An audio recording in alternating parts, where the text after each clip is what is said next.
స్వామికి ప్రీతిగా కైంకర్యంగా చెప్పుకువస్తున్న ప్రవచనం సుబ్రహ్మణ్య సహస్రనామ స్తోత్రంలో బ్రహ్మదేవుడు నారదునికి ఉపదేశించినటువంటి ఈ శాస్త్రం నిన్నటి రోజున ఢకార నామాలు పూర్తి చేసుకున్నాం. డుంఢి విఘ్నేశ్వరానుజాయ నమః. ఇందులో గణపతికి డుంఢి అని పేరు ఎందుకు వచ్చినది అని కూడా ప్రస్తావన చేసుకోవడం జరిగింది.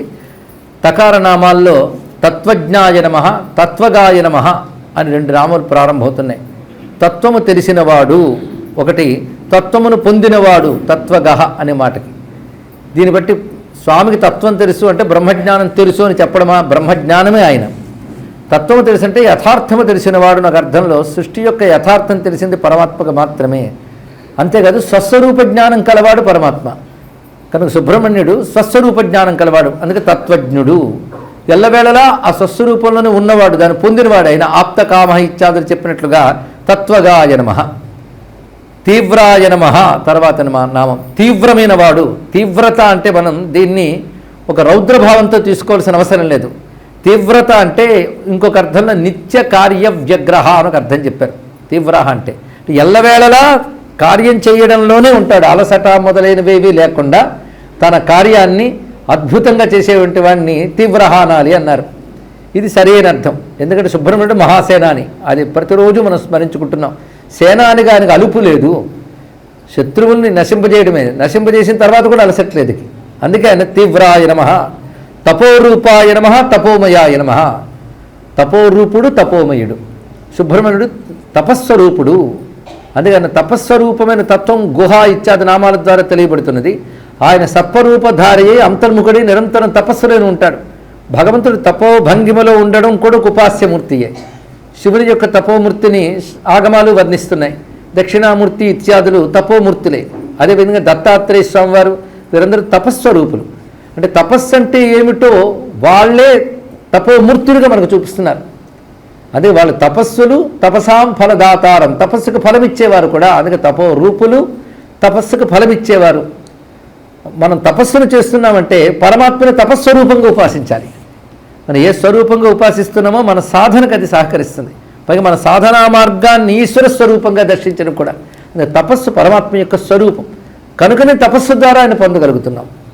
యస్య జ్ఞానమయం తపః అని వేదమే చెప్తోంది. ఇక్కడ జ్ఞానమయం తపః, పరమాత్మ జ్ఞానమయమైన తపస్సు ఆయన స్వరూపము అని చెప్తున్నారు. ఇక్కడ తపస్సు అంటే జ్ఞానము అని కూడా అర్థం ఉన్నది. అందుకే తపోరూపాయ నమః, తపోమయాయ నమః రెండు మాటలు ఇక్కడ. ఆయన తపస్సు యొక్క రూపము తపోమయుడు. తపోమయుడు అంటే ఉంగరం బంగారుమయం అన్నట్లుగా. ఉంగరం బంగారమయం అంటే అణువణువు బంగారమే. అలాగే తపోమయుడు అంటే అణువణువున తపస్వరూపుడే, జ్ఞానస్వరూపుడే. త్రయీమయాయ నమః. ఈ మాటలన్నీ కూడా ఉదాత్తమైన భావాన్ని చూపిస్తున్నాయి.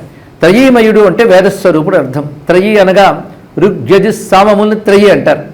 వేదం చెప్పుకోవడానికి 4 అయినా అందులో మంత్రములన్నీ 3 విధములే.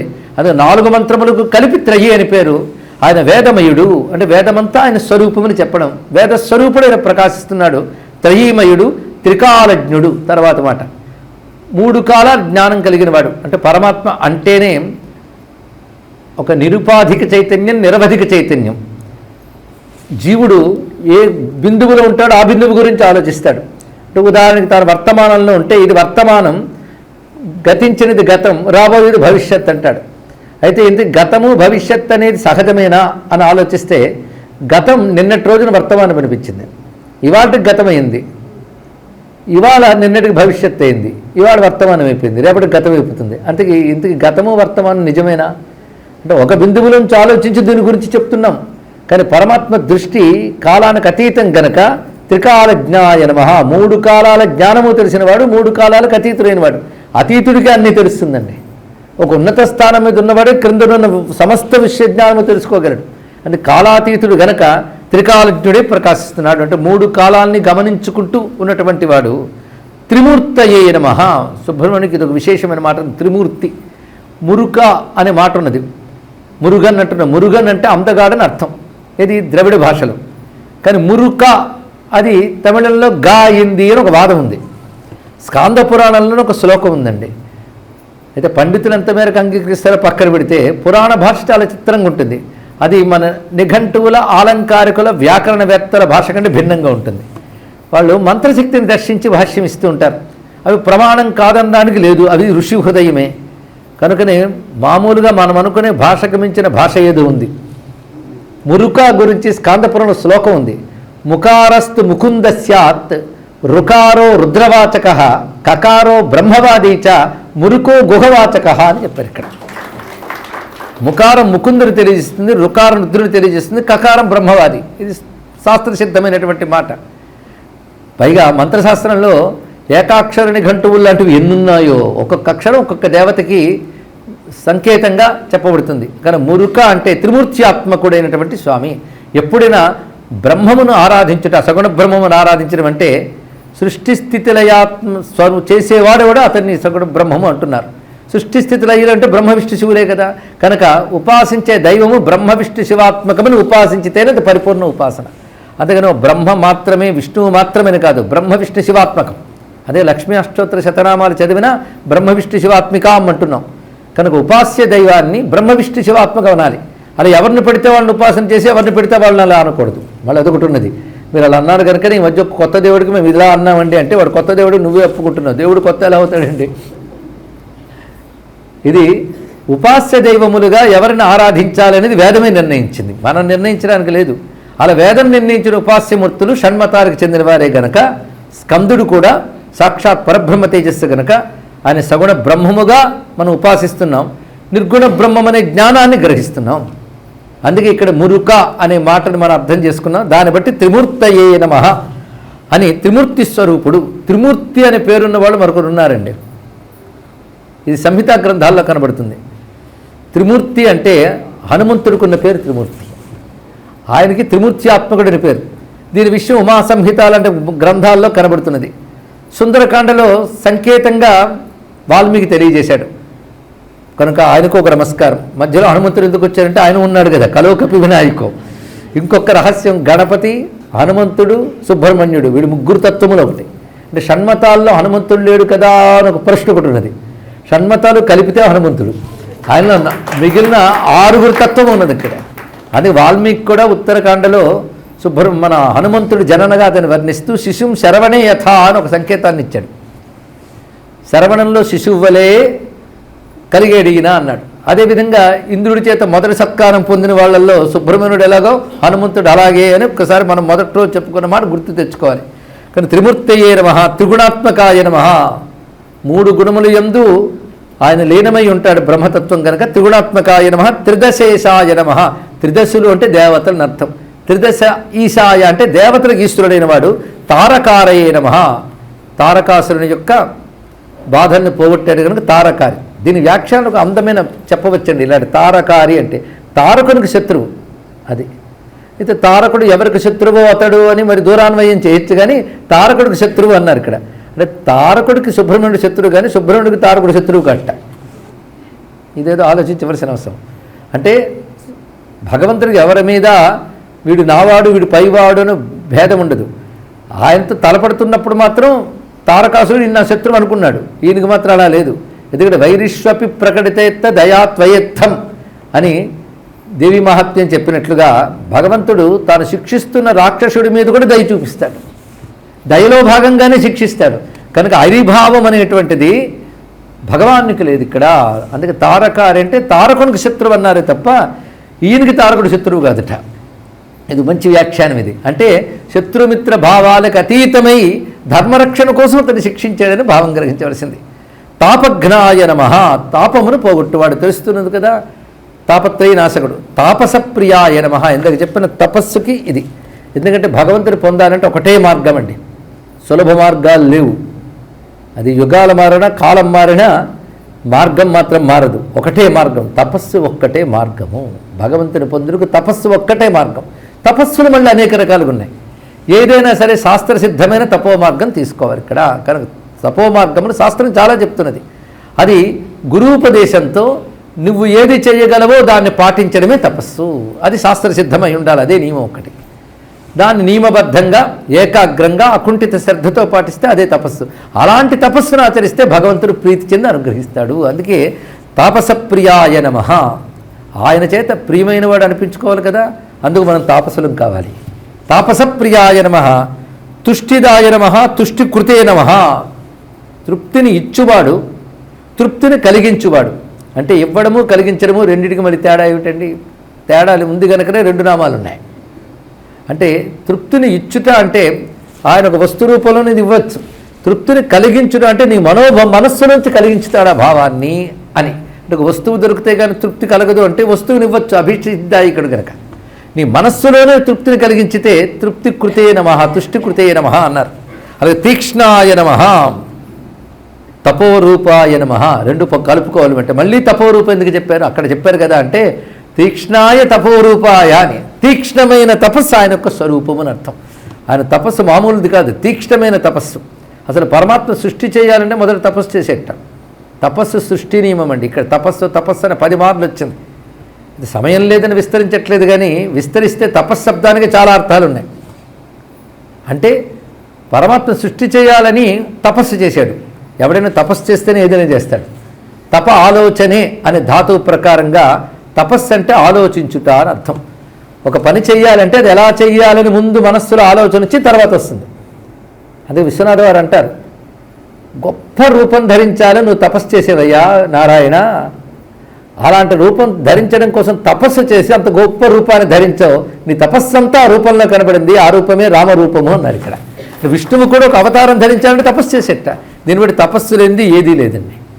సృష్టి ఆరంభంలో బ్రహ్మదేవుడు వ్యక్తమై ఏం చేయాలని ఆలోచిస్తుంటే తప తప అని శబ్దం వినబడింది. అది నీటి యొక్క తపతపలాడి శబ్దం అనుకోలేదు బ్రహ్మదేవుడు, అదొక ఉపదేశంగా అనుకున్నాడు. అదే తపస్సును ఆచరించాడు. తపస్సును ఆచరించడం వల్ల స్ఫురణ వచ్చింది, ఏం చేయాలో స్ఫురణ వచ్చింది. అందుకే తపస్సును ఆచరించేవాడికి భగవంతుడు స్ఫురణ రూపంలో ఆయన సాక్షాత్కరిస్తాడు. కానీ సాక్షాత్కారం అంటే ఎదురుగా గ్రాఫిక్స్తోనూ డిజిటల్ సౌండ్తోనూ రావడం కాదు, నీ బుద్ధికి స్ఫురించడమే. ఆనంద స్ఫురదనుభవాభ్యాం అంటారు శంకర భగవత్పాల్ వారు. స్ఫురణ ఎవరికి వస్తుందంటే తపస్సు చేసిన వారికి స్ఫురణ వస్తుంది. తపస్సు చేసిన వారికి వచ్చే స్ఫురణ సత్యము. అదే మామూలుగా భావించేవాడు థింకరు వీళ్ళు కాదు. థింకర్స్ అందరూ థింకర్ అంటే ఆలోచించేవాడే కదా. మీరేం చెప్పారు? తప అంటే ఆలోచన అన్నారు కదా. కానీ థింకర్స్ అందరూ తపస్సు లేంటూ కుదరదు. తపస్సుకో పద్ధతి ఉంది. అది శాస్త్ర మార్గములో తపస్సు చేసినప్పుడు ఆ తపస్సు పండితే భగవానుడు స్ఫురిస్తాడు. ఎందుకంటే ఆయన సృష్టిస్తున్నదే తపస్సుతో ఆచరించాడు కనుక, తాను తపస్వరూపుడు ఉన్నాడు కనుక తపస్సుతోనే తను పొందాలని తెలియజేశాడు. అందుకే తీక్ష్ణాయ తపోరూపాయ నమః, తపస్సు యొక్క తీక్ష్ణ రూపము, సంపూర్ణ రూపం. తీక్ష్ణ అంటే సంపూర్ణం. సూర్యభగవానుడు తీక్ష్ణంగా ఉన్నాడంటే తన శక్తిని బాగా చూపిస్తున్నాడు అర్థం ఇక్కడ. కానీ శక్తి యొక్క గొప్ప ప్రకటనమే తీక్ష్ణము అని తీసుకుంటే తీక్ష్ణాయ తపోరూపాయ నమః, త్రికాల విదే నమః ఇత్యాది నామములు. స్తోత్రే నమః, స్తవ్యాయ నమః, స్తవప్రీతాయ నమః, స్తుతయే నమః, స్తోత్రాయ నమః. ఇవన్నీ కూడా స్తోత్ర సంబంధమైన నామములు. స్తోత్రము చేసేవాడు, స్తోత్రింపబడేవాడు, స్తోత్రము చేత ప్రీతి చెందేవాడు, స్తోత్రమే స్వరూపమైన వాడు సుబ్రహ్మణ్యుడు. ఇది ఏ దేవతకైనా ఉంటుంది. స్తుతి స్తోతారణ ప్రియ, స్తోత్రప్రియా స్తుతిమతి, శృతి సంస్తుత వైభవ. అంటే పరతత్వం ఎప్పుడూ ఒకటే. స్తోత్రము చేత ప్రీతి చెందుతాడు భగవంతుడు. మరి స్తోత్రం ఎవరు? అది భగవంతుడే. మరి స్తోత్రం చేసేవాడెవడు? అది భగవంతుడేట. బ్రహ్మార్పణం బ్రహ్మహవి బ్రహ్మాగ్నో బ్రహ్మణాహుతం అని చెప్పినట్లుగా మూడు ఒకటి ఎలా అవుతుందో కొంచెంసేపు ఆలోచిద్దాం. స్తోత్రం చేస్తున్నాం, ఎవరిని స్తోత్రం చేస్తున్నామో వాడు భగవంతుడు, అంతే కదా మనకు తెలిసి. స్తోత్రం కూడా భగవంతుడే, ఎలా అవుతాడో చూద్దాం. స్తోత్రంలో ఉన్నదేమిటి? స్తోత్రంలో మొదటక్షరం నుంచి చివరక్షరం వరకు ఆ భగవంతుని యొక్క స్వరూపము, స్వభావము, ప్రభావము, మహిమ, గుణము, లీలా, తత్వం ఇవే చెప్పబడ్డాయిగా. కానీ స్తోత్రం అంతా ఉన్నది అదేగా. కానీ స్తోత్రం ఆయన స్వరూపం. మరి స్తోత్రం చేసేవాడు ఎలా అవుతాడంటే, స్తోత్రం చేసేటప్పుడు అతడు దాంతో తాదాత్మ్యం చెందుతున్నాడా లేదా? ఆ శబ్దముతో ఆ భావంతో తాదాత్మ్యం చెందినప్పుడు అతడు మనస్సు ఏమైంది? సంపూర్ణంగా తద్రూపాన్ని వహించింది. దీన్నే బ్రహ్మాకార వృత్తి అంటారు ఇక్కడ. తద్రూపాన్ని ఎప్పుడైతే స్వీకరించిందో, ఇప్పుడు తానంటూ మరి వేడే లేడు కదా. తన మనస్సే తాను, తన ఆలోచనే తాను, శరీరం కాదు కదా. కానీ ఆలోచన నువ్వు అని చెప్పినట్లుగా తన ఆలోచన, తన భావము అంత స్తోత్ర రూపం స్వీకరించింది కనుక అతడు కూడా సుబ్రహ్మణ్యుడే అన్నారు ఇక్కడ. అందుకే స్తోత్రప్రియ అన్న మాటకి స్తోత్రప్రియుడైన, స్తోత్రమాయన, స్తోత్రం చేసేవాడైన, స్తోత్రం చెయ్యబడేవాడైన, ఇన్ని విధములుగా చెప్పడంలో ఏకత్వం అర్థం చేసుకోవాల్సిన తీరిది. అన్నిటికీ మించి స్తోత్రం అనే గొప్ప ఉపాయాన్ని మనకి ఇందులో చూపిస్తున్నాడు. స్తోత్రం సామాన్యమైనది కాదండి.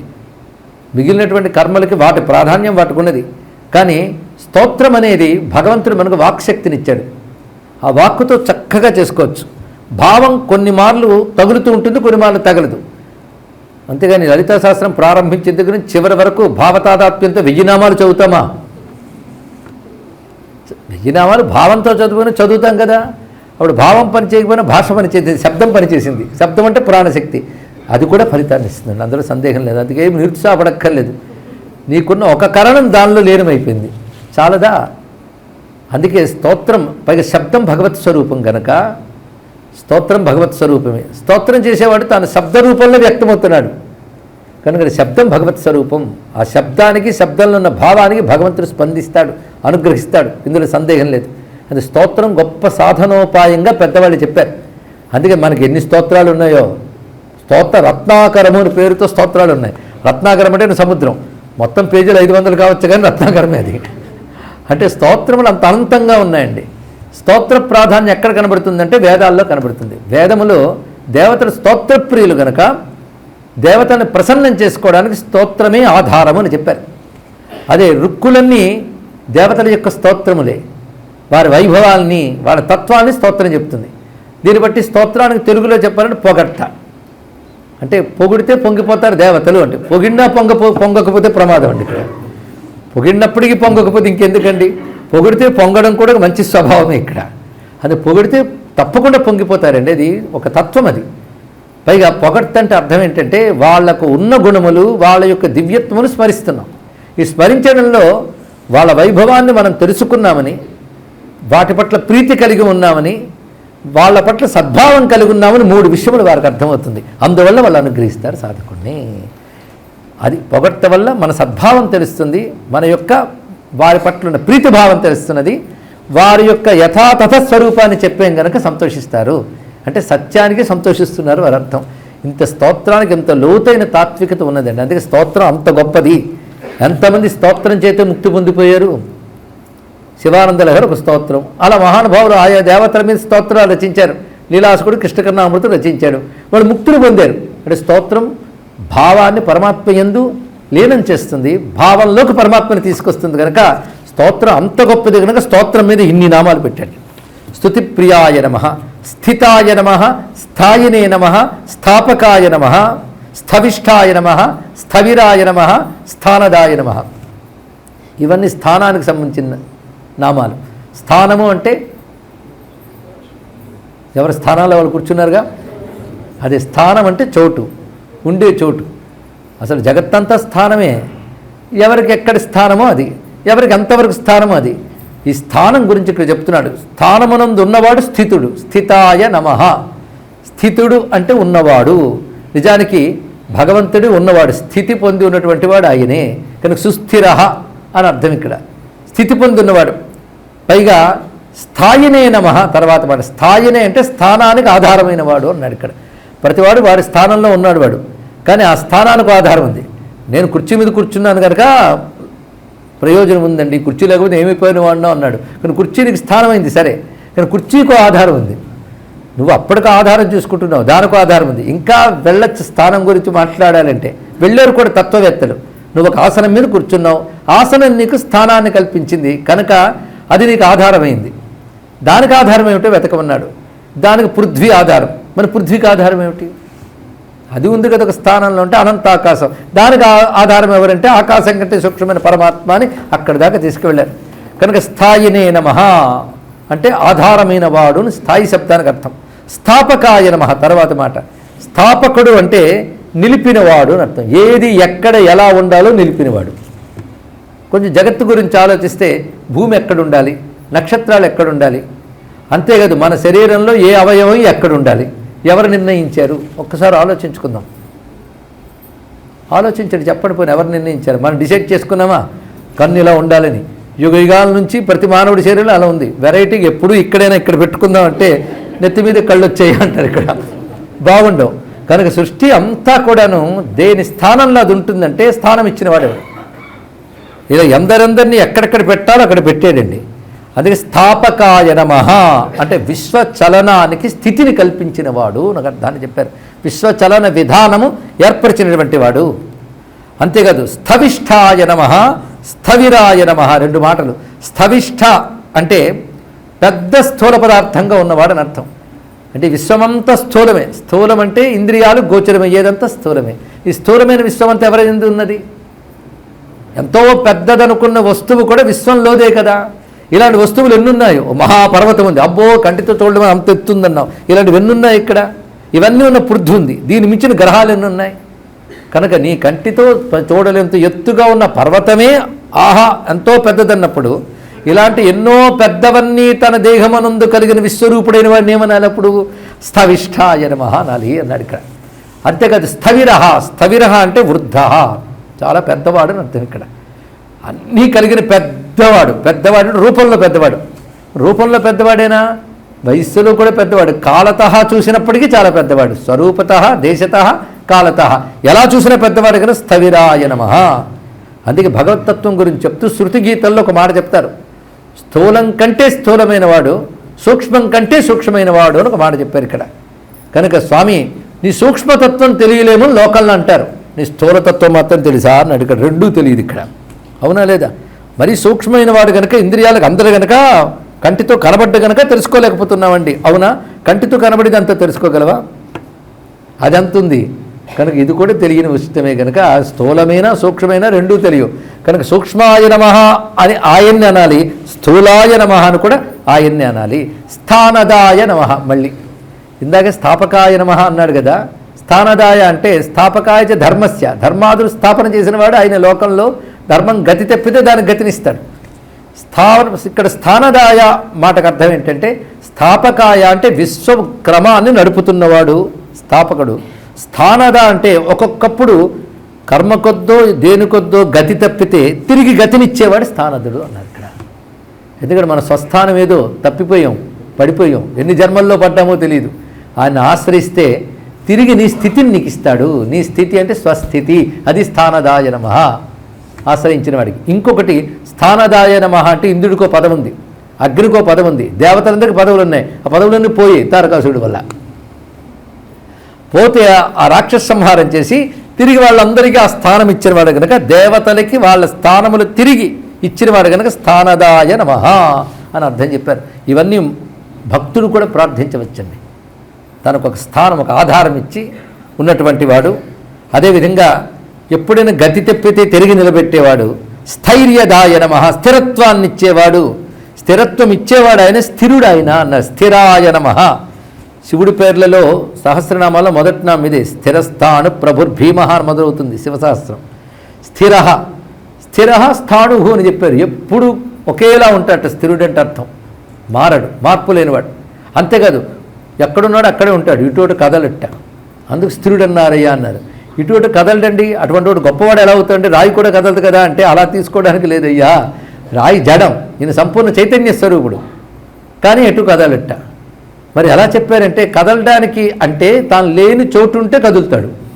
ఒక వస్తువు ఇక్కడి నుంచి వెళ్ళిందంటే అక్కడ లేదు కనుక వెళ్ళింది. ఇది ఎక్కడ కదులుతాడయ్యా?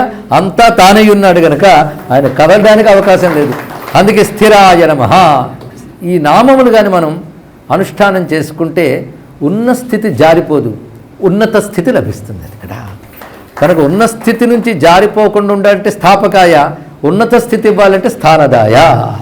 అక్కడ స్థిరంగా కూర్చోబెడతాడు. మళ్ళీ ఏదో వచ్చింది కదా జారిపోతుందేమో భయం అక్కర్లేదు. స్థైర్యదాయ నమః. ఉన్న చోట్ల స్థిరంగా కూడా ఉంచుతాడు. ఆ స్థైర్యమే రావాలండి. అది క్షేమ స్థైర్య అభయ ఆయురారోగ్య విజయ ఐశ్వర్య అభివృద్ధి అర్థం అంటాం ఇక్కడ.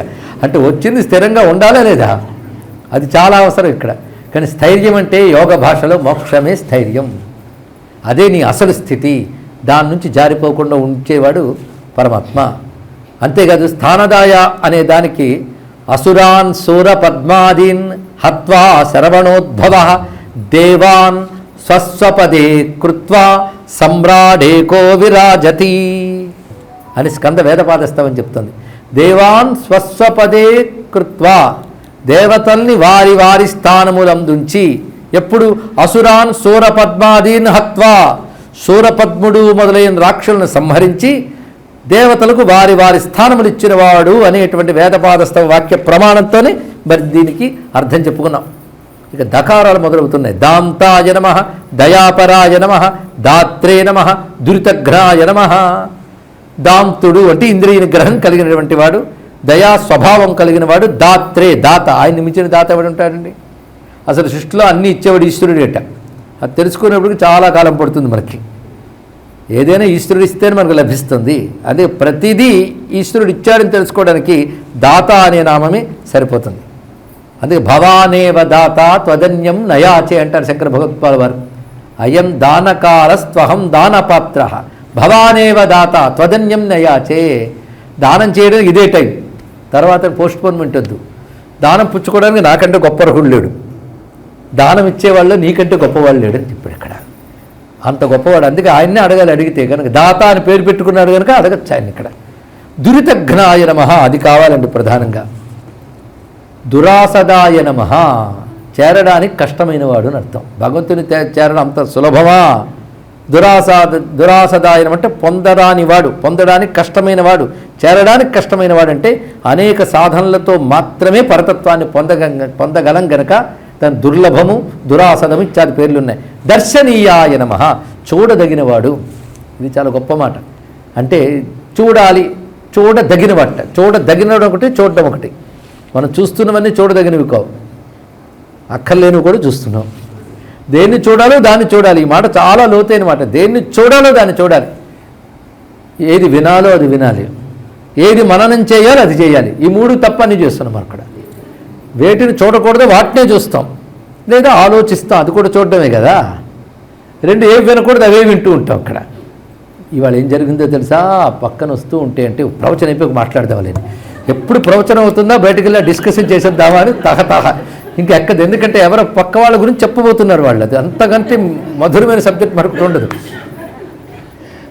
ప్రవచనం అయిపోవాలి అప్పుడు డిస్కషన్ ఇక్కడ చేస్తే ఎవరైనా బాగుండదు మళ్ళీ. అందుకు అంటే వినకూడని వింటున్నామని తెలిసిపోయింది, చూడకూడదని చూస్తున్నామని తెలిసిపోయింది ఇక్కడ. కనుక దేన్ని చూడాలి, దేన్ని వినాలి, దేన్ని మననం చేయాలి, అప్పుడు దర్శనీయమని చెప్పచ్చు. ఒక్క మాట చెప్పాడు, శ్రవణీయం అని చెప్పాడా? దర్శనీయమే అన్నాడు కదా. అంటే అన్నిటికి కలిపి చూడటమని అర్థం అండి ఇక్కడ. చూచుటనే మాట తీసుకోవాలి ఇక్కడ. ఇవన్నీ అది ఏది శ్రవణం చేయాలి, దేన్ని చూడాలి, ముందు చూడాలి తర్వాత వినాలట. ముందు చూడాలంటే దృష్టి దాని మీద పెట్టాలి, దృష్టి దాని మీద పెట్టాలి ముందు. అది దాని గురించే వినాలి, దాని గురించే మననం చేయాలి. చేస్తే ఏమవుతుంది? అది నువ్వు అవుతావు. జాగ్రత్తగా వినండి, ఇందులో ఉంది. దాన్నే విను, దాన్నే చూడు, దాన్నే మననం చేయి, చేస్తే అదే నువ్వు అవుతావు. అలాగే ఇలా అయ్యాం మనకు తెలుసా. ఎప్పుడూ ప్రపంచం గురించే విన్నాం, ప్రపంచం గురించే చూసాం, ప్రపంచాన్నే మననం చేసాం కనుక మళ్ళీ అందులోనే వచ్చి పడ్డాం ఇక్కడ.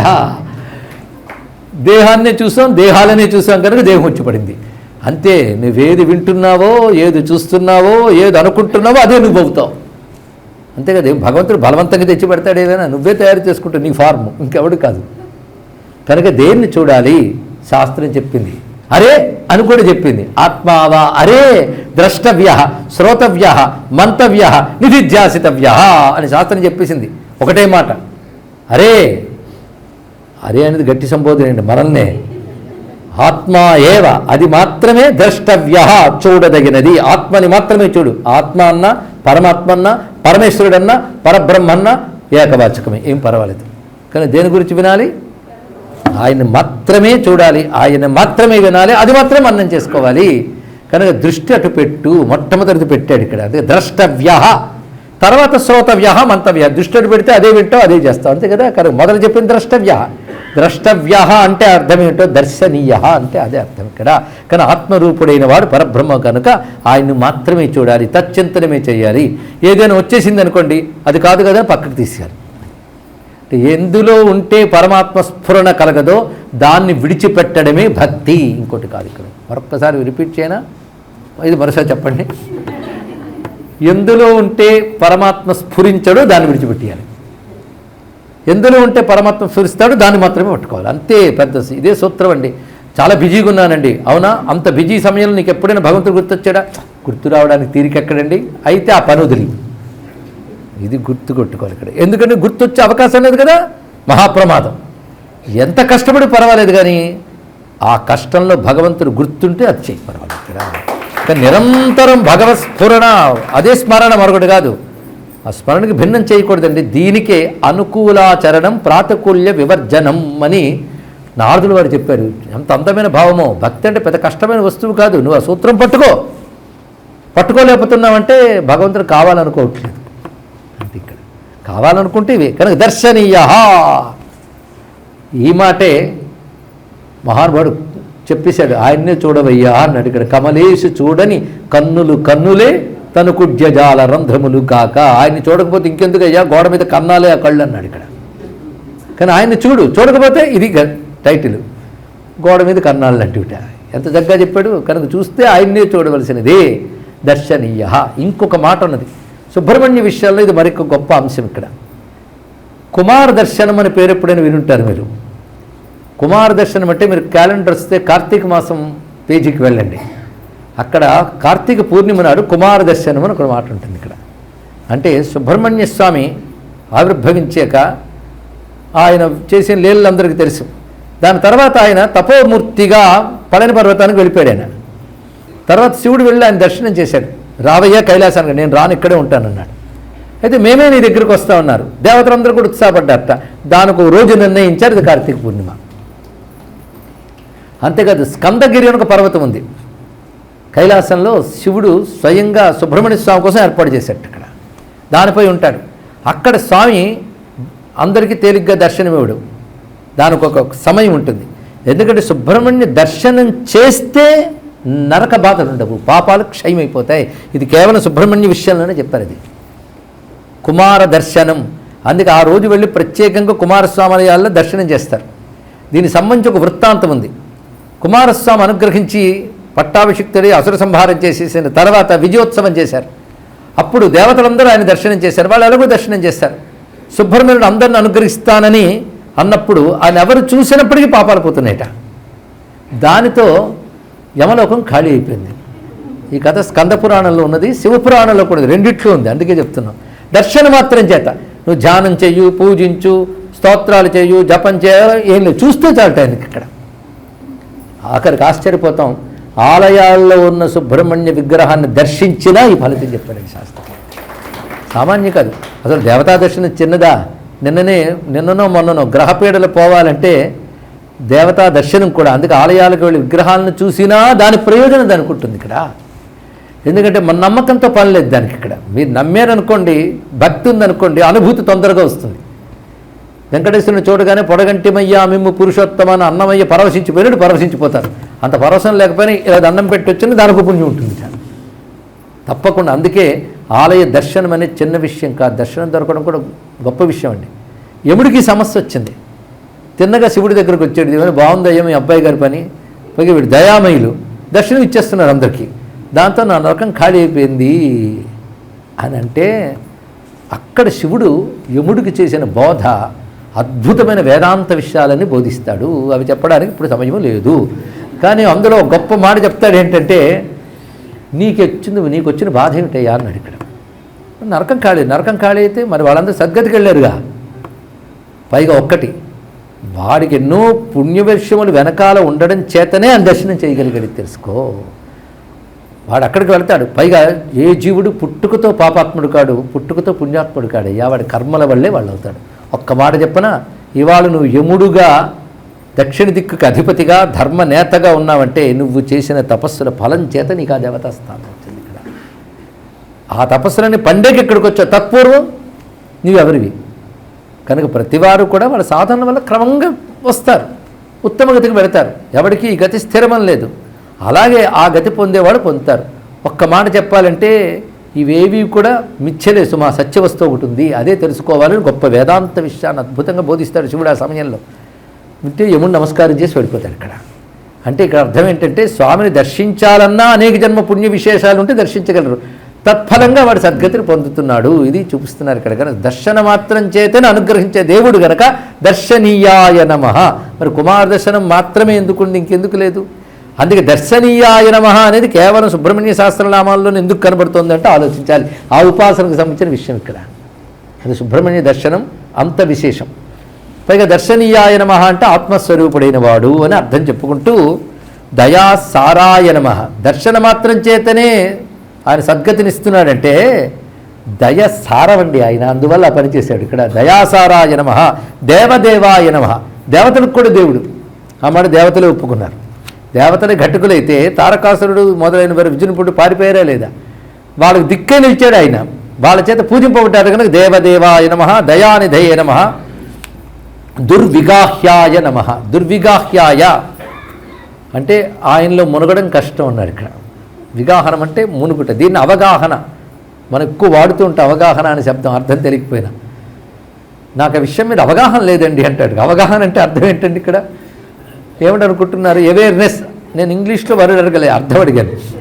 సాధారణంగా ఇప్పుడు ఏదైనా పదం అడిగితే వెంటనే ఇంగ్లీష్లో ఆ పదం చెప్తారు. అది అర్థం కాదు, అది మరో భాష. అది ఇక్కడ అవగాహనము అంటే మునుగుట అని అర్థం ఇక్కడ. కానీ ఆ విషయంలో అవగాహన లేదంటే అంటే అర్థం ఆ విషయంలో నేను మునగలేదండి అని అర్థం. మునిగితే కదా తడి తెరుస్తుంది. అలాగే విషయం తెలియడాన్ని మునగడంతో పోల్చారు ఇక్కడ. ఆ విషయం తెలియడం, ఆయనలో మునగడం మాత్రం కష్టం. అంటే అంత తేలిక కాదు. మునగవేయడం కష్టం అంటే అంత తేలిగ్గా ఆయన తత్వం మనకు అర్థమయ్యేది కాదు. అది దుర్విగాహ్యాయ నమః అంటే లోతు తెలియట కష్టము. భగవంతుడికి రెండు ఉంటాయట, రెండు విధాల అనంతత్వాన్ని. అంటే స్కోప్ అండ్ డెప్త్. ఆయన ఎంతో విస్తారమైన వాడు, ఎంతో లోతైన వాడు. రెండు కూడా విస్తారము అదే అనంతమే, లోతు ఎంతో అనంతమే. కానీ ఆయన యొక్క స్వరూపము అనంతమే, ఆయన యొక్క తత్వము అనంతమే కనుక రెండిటికి కలుపుకుని దుర్విగాహ్యాయ నమః. అనంతుడు. బాగా లోతున్న దాంట్లో మునగలవా చెప్పండి. అమ్మ అక్కడ చాలా అడుగులు లోతు అంటే ముందు మునగనే మునగం, మునగలేనిది అని చెప్పిన బయటకు వచ్చేసాం కదా, అది దుర్విగాహ్యాయ నమః. ఇది అర్థం. అదే తక్కువ నీళ్ళు ఉన్నాయి, అది మునగడానికి అవకాశం లేదని దుర్విగాహ్యాయ నమః చెప్పకూడదు ఇక్కడ. మన అతి తెలివైన వాడం కదా, అది ఈ అర్థం చెప్తామేమోనని జాగ్రత్తగా చెప్తున్నాం. అతి లోతైన దాంట్లో ఎలా మునగలేమో అంత లోతైన పరతత్వం తెలుసుకొనలేము. దక్షాయ నమః. దక్షుడు అంటే సమర్థుడు అని అర్థం. దేనికైనా సమర్థుడు. దక్షష్టమే వలంచమే అని చెప్పుకుంటున్న చమకంలో. దక్షతకు నాకు రావాలి అంటే సమర్థత. ఇక్కడ బలం దక్ష అని రెండు పదాలకి సూక్ష్మార్థం నిరుక్తంలో వేదభటంగా చెప్తూ బలం అంటే కరణేంద్రియ పటిష్టత అన్నారు. దక్ష అంటే జ్ఞానేంద్రియ పటిష్టత అని చెప్పారు ఇక్కడ. కరణేంద్రియం అంటే చేతులు మొదలైన వాటికి పటిష్టత ఉంటే బలం అనాలట. బుద్ధిశక్తి బాగా జ్ఞానం బాగా ఉంటే దక్షత అని అంటే ఇక్కడ పదములు. దీన్ని బట్టి దక్షాయ నమః అంటే తెలుస్తుంది. దర్పణ శోభితాయ నమః. అసలు ఇలాంటి నామాలు అరుదైనవండి. అంటే సాధారణంగా వచ్చే నామాలు అలా వెళ్ళిపోతున్నాం. కొంచెం చిత్రంగా ఉన్న నామాల దగ్గర ఆగి కొంచెం విస్తరిస్తున్నాం. దర్పణ శోభితాయ నమః. అద్దముతో శోభించువాడు. సంస్కృత భాష అన్వయాలు చాలా చమత్కారం ఉంటాయి. అద్దముతో శోభించేవాడు అంటే అలంకారం బాగా చేసుకున్న తర్వాత అలంకారం చూసుకోవడానికి దర్పణం పెట్టుకుంటారు ఇక్కడ. అలాగే శివుడు వరవేషం వేసినప్పుడు దర్పణంతో ఉండడం కూడా వర్ణించారు. అలాగా దర్పణం చూసుకుంటూ అలంకరించుకుంటున్నట్ట. అంటే తాను అలంకారం అంత చక్కగా చేసుకున్నారని అర్థం ఇక్కడ. పైగా దర్పణానికి శోభ ఇస్తున్నాడు ఇక్కడ. అంటే అంత అందమైన రూపం ప్రతిబింబించగానే దర్పణం అందమైనది. కానీ దర్పణంలో తాను ప్రకాశిస్తున్నాడు అంటే ఇంత అలంకారంతో ప్రకాశిస్తున్నాడు, తద్వారా దర్పణం ప్రకాశిస్తుంది. ఇక్కడ ఇంకో గొప్ప విషయాన్ని చెప్పాలంటే కాశ్మీర ప్రత్యభిజ్ఞా సిద్ధాంతంతో అద్భుతమైన అనుభవం ఉంది ఇక్కడ. ఈశ్వరుడు తనని తాను చూసుకోవాలనుకున్నట్ట. తాను చూసుకోవాలంటే తాను కాని చోటు ఇప్పుడు ఉందా? ఇప్పుడు మనం అద్దంలో చూసుకున్నామంటే అద్దం మనం కాదు, దానిలో చూసుకుంటున్నాం. ఈశ్వరుడు చూసుకోవాలంటే ఈశ్వరుడు కాని వస్తువు ఒకటి ఉండాలి కదా. అన్నీ ఆయన అయ్యాడు కనుక ఏం చేశాడంటే తనదైనటువంటి ప్రకృతిని, మాయాశక్తిని బహిర్గతపరిచాడు. బహిర్గతమైన పరిచిన ప్రకృతిలో తను చూసుకున్నాడు. ఇది రహస్యం. అంటే ప్రకృతి జడం, ఈశ్వరుడు దానిలో ప్రవేశించగానే చేతనత్వాన్ని పొందింది. ఇక్కడ చేతనత్వాన్ని పొందింది కానీ ఈయన ప్రకృతిలో ప్రవేశించాడా? మళ్ళీ ఒకటి అర్థం ఇక్కడ. లోతైన వివేచన అండి ఇది, వేదాంత విచారణే. అందుకే సుబ్రహ్మణ్య సహస్రనామ స్తోత్రం అంటే ఒకానొక ఉపనిషద్ వివేచన, అందులో సందేహం లేదు. ఇక్కడ దర్పణ శోభిత దగ్గర మాట మరొక్కసారి చెప్తున్నాం. ప్రకృతిలో పరమేశ్వరుడు ప్రవేశిస్తేనే ప్రకృతి పనిచేస్తుంది, చేతనత్వం. అవునా లేదా? తత్సృష్ట్వా తదేవ అనుప్రావిశత్. దానిని సృజించి తాను ప్రవేశించాడని వేదమే చెప్తుంది. దేన్ని సృజించి? జగత్తుని. జగత్తుని దేని ద్వారా సృజించాడు? తనదైన ప్రకృతి ద్వారా సృజించాడు. ప్రకృతిని స్వామధిష్టాయ. తనదైన ప్రకృతి అంటే తనదైన మాయాశక్తితో ఈ సృష్టి చేశాడు. ఆ మాయాశక్తి మరి సృష్టిలో విస్తరించింది కానీ సృష్టి మాయా వేరు కాదు. దానిలో తను ప్రవేశించాడండి. ఎలా ప్రవేశించాడు? ప్రవేశిస్తే ఏమవుతామండి? మనము మాయలో ప్రవేశించి ఏమయ్యాం? మునిగిపోయాం, అంటుకుంది. ఆయన ప్రవేశం ఎలా ఉంటుందంటే దర్పణంలో ప్రతిబింబం ప్రవేశించినట్టు ప్రవేశిస్తాడు అని సూచన ఇక్కడ. అంటే అంటాడు అని చెప్పడానికి ఇక్కడ అంటాడు. మరి దర్పణం అంతా ఏముంది? ఆయన ఉన్నాడుగా. మరి దర్పణంలో కనబడుతున్నది ఏంటి? ఆయనే. కానీ ప్రకృతిలో పరమాత్మే కనబడుతున్నాడు, కానీ దానికి అంతట్లేదు, దానికి అతీతంగా ఉన్నాడు. కనుక దర్పణాన్ని చూసి, ప్రతిబింబాన్ని చూసి బింబాన్ని ఎలా తెలుసుకుంటావో, ప్రకృతి యందు ఉన్న ఈశ్వర శక్తిని తెలుసుకుంటూ ఈశ్వరుని అలా గ్రహించు అని చెప్పడానికి దర్పణ శోభితాయ నమః అనే మాట అంత విశిష్టమైనదండి. దీనికి కేవలం అద్దములో అందంగా కనబడువాడు అని అర్థం రాసిస్తే ఎలా సరిపోతుందండి? ఇక్కడ ఎంత లోతైన తత్వ వివేచన ఉంది. అక్కడ దర్శనీయాయ నుంచి దర్పణ శోభితాయ వరకు ఇంత అందమైన విశేషం కనబడుతుంది. ఇక దుర్ధరాయ నమః, ధరించడానికి వీలు లేనివాడు అని. అన్నీ ఆయన ధరిస్తాడు, ఆయన ఎవడు ధరించలేడు. ఆయన భరించడం మహా కష్టం అండి అంటారు. ఆ టైప్ అనమాట. ఇక్కడ భరించడం, తత్వాన్ని భరించగలమా అంటే అన్నిటినీ భరించేవాడు ఆయన. ఆయన భరించగలిగేది ఏదీ లేదు. అంటే అన్ని భరించుట, ధరించుట అంటే పోషించుట, నడిపించుట. ఆయన నడిపేవాడు, ఆయన్ని పోషించేవాడు ఇంకోడు లేడు. ఆయనే సర్వశక్తులకి అధిష్టానమైన వాడు. కనుక దుర్ధరాయ అంటే అధిష్టాన రూప. ఇందాక చెప్పిన స్థానం నుంచి ఇక్కడ వరకు అధిష్టానం. అధ్యస్థము అధిష్టానము రెండు ఉంటుంది, ఎప్పుడు తెలుసుకోవాలి వేదాంత శాస్త్రంలో. అధ్యస్థం అంటే జగత్తు, అధిష్టానం అంటే బ్రహ్మము. అధిష్టానం అంటే స్థిరమైన ఆధారము అని అర్థం. ఇక్కడ అధిష్టానంలో ఎప్పుడూ మారదు, అధ్యస్థమే మారుతూ ఉంటుంది జగత్తు. అంటే కెరటాలు అధ్యస్థము, సముద్రము అధిష్టానము. ఇది ఉపమానం సరిపోతుందండి. ఇక్కడ సముద్రం ఎప్పుడూ ఉంది, ఎప్పుడు ఉంటుంది, కెరటాలు వస్తూ పోతూ ఉంటాయి. దేని మీద? ఈ ఉపమానం ఎందుకు చెప్పానంటే, పుస్తకం అధ్యస్థము, ఈ టేబుల్ అధిష్టానం అని చెప్పామనుకోండి, అది వేరు ఇది వేరు అనేటువంటి భావం కలగచ్చు. అందుకే కెరటాలు సముద్రం చెప్పామంటే వేరు కాదని చెప్పడం కోసం ఈ మాట చెప్పాం. వికారాలు కలుగుతూ వెళ్ళిపోతున్నాయి, ఆయన మాత్రం నిర్వికారంగానే ఉన్నాడు. కనుక అధ్యస్థం జగత్తు, దీని ఆరోపం అన్నారు ఇక్కడ. అధిష్టానం, అది అధిష్టాన దృష్టి ఉండాలయ్యా అన్నాడు. దీనికి మంచి ఉదాహరణ ఏంటంటే, పామును చూసి తాడు అనుకున్నాం. తాడు అధ్యస్థము, పాము అధ్యస్థము, తాడు అధిష్టానం. అంటే తాడును చూసి పామును భయపడ్డామంటే పాము కల్పితమే కదా. పాము కనిపిస్తున్నంతసేపు తాడు కనబడలేదు, కనుక జగత్తు కనిపిస్తున్నంతసేపు పరమాత్మ కనబడలేదు. సత్యమేది, తాడే సత్యం. కనుక తాడు అధిష్టానము, పాము అధ్యస్థము. ఇప్పుడు అర్థమైపోయింది. జగత్ అధ్యస్థము, జగన్నాథుడు అధిష్టానం. అధిష్టానాన్ని తెలుసుకోవడమే జీవితం యొక్క లక్ష్యం. అందుకే దీన్ని అధిష్టాన దృష్టి అంటారు ఇక్కడ. అంటే అధ్యస్థ దృష్టి విడిచిపెట్టి అధిష్టాన దృష్టి తీసుకోవాలి. ఆ అధిష్టానం వీటన్నింటినీ భరిస్తుంది, దాన్ని భరించేది ఏమీ లేదు. అందుకే దుర్ధరాయ నమః, దానశీలాయ నమః, ద్వాదశాక్షాయ నమః. ఇక్కడ మళ్ళీ వెంటనే రూపస్ఫురణ చూపిస్తాడు తత్వం అందిస్తూ. రూపస్ఫురణలో ద్వాదశాక్షాయ నమః, ద్విషడ్భుజాయ నమః, ద్విషట్కర్ణాయ నమః, ద్విషడ్బాహవే నమః. 12 కళ్ళవాడు, 12 భుజాలవాడు, 12 కర్ణాలవాడు, 12 బాహువులవాడు అయినటువంటి స్వామికి నమస్కారము అన్నారు ఇక్కడ. అంటే స్వామి రూపస్ఫురణ వచ్చిందా లేదా? దీన సంతాప నాశకాయ నమః, దీనుల సంతాపాన్ని పోగొడతాడు. ఇది అనుగ్రహ సూచక నామాల్లో ఇదొకటి.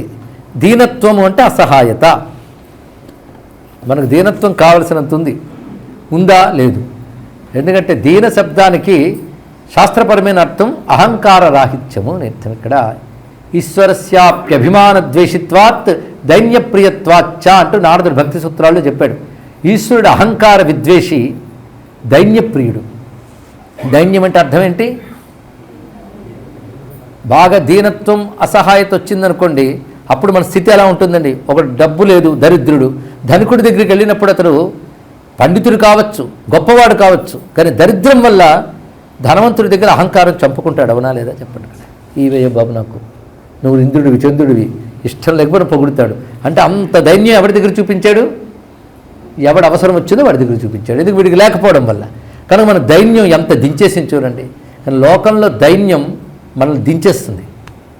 ఈశ్వరుడి ముందు దైన్యం చాలా గొప్పది అన్నాడు ఇక్కడ. కదా దైన్యం ఆయన ముందు చూపించు, కానీ భగవంతుడి ముందు దీనుడిగా ఉండు, ప్రపంచంలో ధీరంగా ఉండు. ఇది తెలుసుకోవాలి. కానీ దీనత్వం దేవుడి ముందు, ధీరత్వం జీవితంలో ఉండాలి. అడుగడుగునా ఎవడు పెడితే వాడి దగ్గర దీనత్వం ఏమిటి? ధీరుడుగా ఉండు, భగవంతుడి దగ్గర దైన్యంగా ఉండు. అందుకే భక్తుడికి 2 లక్షణాలు ఉంటుంటాయి, దైన్యం, ధైర్యం అన్నాడు ఇక్కడ. దైన్యప్రియుడు. కానీ భగవంతుడి దగ్గర మాత్రం నీవే తప్ప ఈ తప్పరం పెరుగా అన్ని విధాల అధికుడు ఒక్కడే ఈశ్వరుడు. కానీ ఆయన ముందు తన అల్పత్వాన్ని అంగీకరించడమే దీనం. ఇది వివిధ స్థాయిల్లో చెప్పుకోవాలి. మొత్తానికి దైన్యం అంటే ఒక అర్థమైంది, అహంకారాన్ని చంపుకోవడమే దైన్యం. అంతే కదా. దరిద్రుడు ధనికుడి దగ్గర ఎంత అహంకారాన్ని చంపుకుంటాడు, ఎందుకంటే ధనావసరం కోసం. అహంకారాన్ని అణచివేయడమే దైన్యమైతే అహంకారాన్ని అణచివేసి ఈశ్వరుడి ముందు ప్రవర్తించడమే దైన్యం. కానీ అహంకార రాహిత్యమే దైన్యం. కనుక ఎప్పుడైనా అహంకారం ఉంటే ఈశ్వరుడు అనుగ్రహించడు. ఎన్నో సాధనలు ఎందుకు ఫలించట్లేదంటే సాధనాహంకారం ఒకటి వస్తుంది. ఇక్కడ ఒకడు 10 మాలలు తిప్పగానే ఒక్కసారి కళ్ళు తెరిచి విజయగర్వంతో చుట్టూ చూస్తాడు. వచ్చింది వాడి సాధనాహంకారం మొదలైపోయింది. ఇక్కడ ఆఖరికి తను మించిన వాడు లేడు కదా. అంతేకాదు, ఇంకెవడైనా సాధకుడు కనబడితే వాడికి పాఠాలు కూడా చెప్తాడు, తను మించిన వాడు లేడు. ఇక్కడ ఎందు ప్రమాదం అండి. కనుక ఏ విధమైన అహంకారం వచ్చినా ఆయన అనుగ్రహించడు. అహంకారానికి అనుగ్రహానికి ఆమడ దూరం. ఆమడేనా చాలా యోజనాల దూరం. కానీ ఎంత అహంకారం అణగితే అంత పరమాత్మకి దగ్గరవుతాం. అహంకారం బహిర్ముఖానికి తీసుకెళ్ళిపోతుంది. అహం బ్రహ్మాస్మికి అడ్డంగా ఉంది ఇక్కడ. అది అహంకార రాహిత్యమే దీనత్వం. నువ్వు తప్ప మరొకటి లేదయ్యా అనే శరణాగతి దీనత్వం. కానీ అహంకార రాహిత్యం, శరణాగతి ఇన్ని దీన అనే శబ్దంలో ఉన్నాయి కనుక దీనుడను నేను దేవుడవు నీవు అన్నాడు త్యాగయ్య మన అన్నమయ్య. అంత సులభంగా చెప్పాడండి. అందుకే దీనత్వం, దీనత్వం అని కావలసినంత ఉంది. కానీ అసలు అర్థంలో వాడబడాలి ఇక్కడ. అదే దీన సంతాప నాశకాయ నమః. నువ్వు శరణాగతుడివై అహంకారం విడిచిపెడితే నీ సంతాపాన్ని పోగొడతాడు. ఆఖరికి నీకు పాపమో శాపమో తగులున్నా తొలగిస్తాడండి. అందులో సందేహం లేదు. పాపం అనుభవించక తప్పదు. అది ఎవడైనా ఆడొచ్చు కానీ భక్తుడు అనకూడదుట. చేసిన కర్మ అనుభవించక తప్పదండి అంటే ఆ మాట ఇద్దరు అనరు అన్నాడు. ఒకడు భక్తుడు, ఒకడు జ్ఞాని, వీళ్ళిద్దరు అనరు. తెలుసుకోండి. ఎందుకంటే పరమాత్మను పట్టుకున్నవాడు కర్మ గురించి ఎక్కడ ఆలోచిస్తాడు? శుద్ధ భక్తుడి గురించి చెప్తున్నా. వాడికి అసలు పట్టదు ఇది పరమాత్మయే. వాళ్ళిద్దరే మాట అనాలండి ఇక్కడ. వాళ్ళకి పరమాత్మ ముందు ధన్యం ఉంటుంది, లోకల్ ఇంకెవరి ముందు ఉండదు. అలాంటి వాళ్ళకి ఏమైనా సంతాపాలు తొలగిస్తాడు ఆయన. పైగా భగవద్ అనుగ్రహం ఎంత గొప్పదంటే ఘోర పాపతాప శాపాన్ని కూడా పోగొట్టగలదు. తాపత్రయం మమహర అమృత దృష్టి విష్ట్య పాపం వ్యపోహయ గజారణ శాపతోమే ఎక్కడ చదివినట్టుంది కదా కరావలంబ స్తోత్రంలో. ఈ స్తోత్రం ఎంత గొప్పగా చెప్తాడు ఇక్కడ. నా తాపత్రయాన్ని పోగొట్టవయ్యా. ఎలాగూ దయామృత దృష్ట్యా. నేను గొప్పవాడిని, నేను తాపం పోగొట్టమని అడగట్లేదు, నీ దయుంది నీకు. అందువల్ల పాపం వ్యపోహయ శాపతోమే. పాపం నుంచి శాపం నుంచి కూడా బయటపెట్టు. ఎందుకంటే మనం తెలియక ఏవో తప్పులు చేస్తాం, దానివల్ల ఎవడి మనస్సో తప్పిస్తుంది, అదే శాపం అయిపోతుంది. వేరే వచ్చి చేతులు నీళ్ళు పోసుకుని విసరక్కర్లే. ఒక మంచి మనసుని బాధపడితే ఆ బాధ శాపం అవుతుంది, అది బాధిస్తుంది. ఎన్ని చేసామో గురువుల పట్ల చేసి ఉండొచ్చు, తల్లిదండ్రుల పట్ల చేసి ఉండొచ్చు, విజ్ఞుల పట్ల చేసి ఉండొచ్చు, అవి తర్వాత దుఃఖ రూపంలో వస్తాయి. అలా తెలుసో తెలియక ఏవో చేసావు, నువ్వే తొలగించవయ్యా అంటే తప్పకుండా తొలగిస్తాడండి. అంతేకాదు వాళ్ళ నాన్న శపించిన శాపం నుంచి బయటపెట్టగలిగినాం. గణపతి నామాల్లో కూడా శంభు కోపగ్రహ. శివుడికి కోపం వస్తే ఎవడని తట్టుకోగలండి? శివుడికి ఎందుకు కోపం వస్తుంది? ఆయన ఎప్పుడు కోపమేనండి, వీడు చూసి వచ్చినట్టు. ఆయన ఎందుకు కోపమో ఆయనే చెప్పాడు ఇక్కడ. శృతి స్మృతి మమైవాజ్ఞ. శృతి స్మృతులను ఆజ్ఞలు, వాటిని ఎవడు ఉల్లంఘిస్తాడో సమే ద్వేష్య, వాడి మీద నాకు కోపం వస్తుందయ్యా అన్నాడు. అందుకు కోపగించుకుంటాడు. కానీ నమస్తే రుద్రమన్యవే అనగానే కోపం తీసేస్తాడు. అంత దయామేడండి ఇక్కడ. మొత్తానికి స్వామికి కోపం వచ్చి చెప్పించినా ఈయన మాఫీ చేసేస్తాడు. ఏం సుబ్రహ్మణ్యుడు ఎందుకురా మాఫీ చేసావని ఆయన పిల్లాని మీద కోపగించుకోడు, అది కూడా గొప్ప విషయం. అవునా అండి అంటే అవునండి అన్నాడు ఇక్కడ. ఒకానొక సమయంలో మనం ఎప్పుడు చెప్పుకున్న కదే కొంతమేరకు చెప్పుకుంటాం, అసలు కదే ఇప్పుడు చెప్పుకుంటున్నాం. సుబ్రహ్మణ్య అనుగ్రహాన్ని మాత్రమే తీసుకోవడానికి. నత్కీరుడు వృత్తాంతం చాలామందికి తెలుసు. నత్కీరుడు వృత్తాంతం కొంతమంది పండితులు శివుడి మీద కోపగించుకున్నారు కథ విని. అంటే వాళ్ళు పండిత్యం సరిగ్గా లేదని అర్థం, మరొకటి కాదు ఇక్కడ. అందుకే చెప్పాల్సి వస్తుంది, అనుకోవద్దండి, తెలిసిన కథే కదా అనుకోవద్దు దయచేసి. నత్కీరుడు కథ వృత్తాంతం తెలిసి ఒకప్పుడు పాండ్య దేశంలో భయంకరమైన కరువు ఏర్పడింది. ఆ కరువు ఏర్పడినప్పుడు భుక్తికి కరువు అయిపోయింది అందరికీ. అక్కడ ఒక పల్లెటూరులో ఒక శివాలయం. అర్చకుడు చాలా మంచివాడు, వాడు మంత్రాలు తంత్రాలు కర్మలు క్రియలు ఏమొచ్చో కానీ భక్తి ఉంది బాగా, శివుడి మీద ప్రేమ. ఆ శివుడికి లోటు రాకుండా చూసుకుంటున్నాడు. అలా చూసుకుని అర్చకుడు ఉంటే ఆ ఊరు అదృష్టం అంటే మరొకట్లేదు. అక్కడ చూసుకుంటున్న శివుణ్ణి అంత ప్రేమగా చూసుకుంటున్నాడు. అలా ప్రేమగా చూసుకునే అర్చకులు భారతీయ ఆలయాల్లో ఉందురుగా కానీ ప్రార్థిద్దాం. అలాంటి అర్చకుడు గట్టిగా ఉంటే శిల కూడా శివుడు అయిపోతాడు. ఆ గుడి క్షేత్రం అవుతుంది, ఆ ఊరు దివ్యమైన ధామం అవుతుంది, దేశం బాగుంటుంది. తెలుసుకోండి ఇక్కడ. మొత్తానికి అతను శివభక్తుడు. కరువు కాటకాలు వచ్చేసాయి. శివుడికి నైవేద్యం పెట్టడానికి లేదు. చాలా బాధపడ్డాడు. నీకు నైవేద్యం పెట్టడానికి కూడా లేదయ్యా అని బాధపడుతూ కరువు కాటకాలు తగ్గాక మళ్ళీ నీ సంగతి చూస్తాను, ఇప్పటివరకు ఏం చేయలేను, నీకేమీ పెట్టలేకుండా ఇక్కడ ఉండలేను, వెళ్ళొస్తానని తలుపు తాళం వేయడానికి సిద్ధపడుతుంటే శివుడు మాట్లాడాడు ఆయనతో. నీ భక్తికి సంతోషిస్తున్నాను, నీకు ఇబ్బంది లేకుండా నేను చూస్తానులే, పాండ్య దేశానికి వెళ్ళు, పాండ్య రాజధాని మధుర నగరానికి వెళ్ళు, అక్కడ నేను కవిత్వం రాసిస్తాను, అది వినిపించు.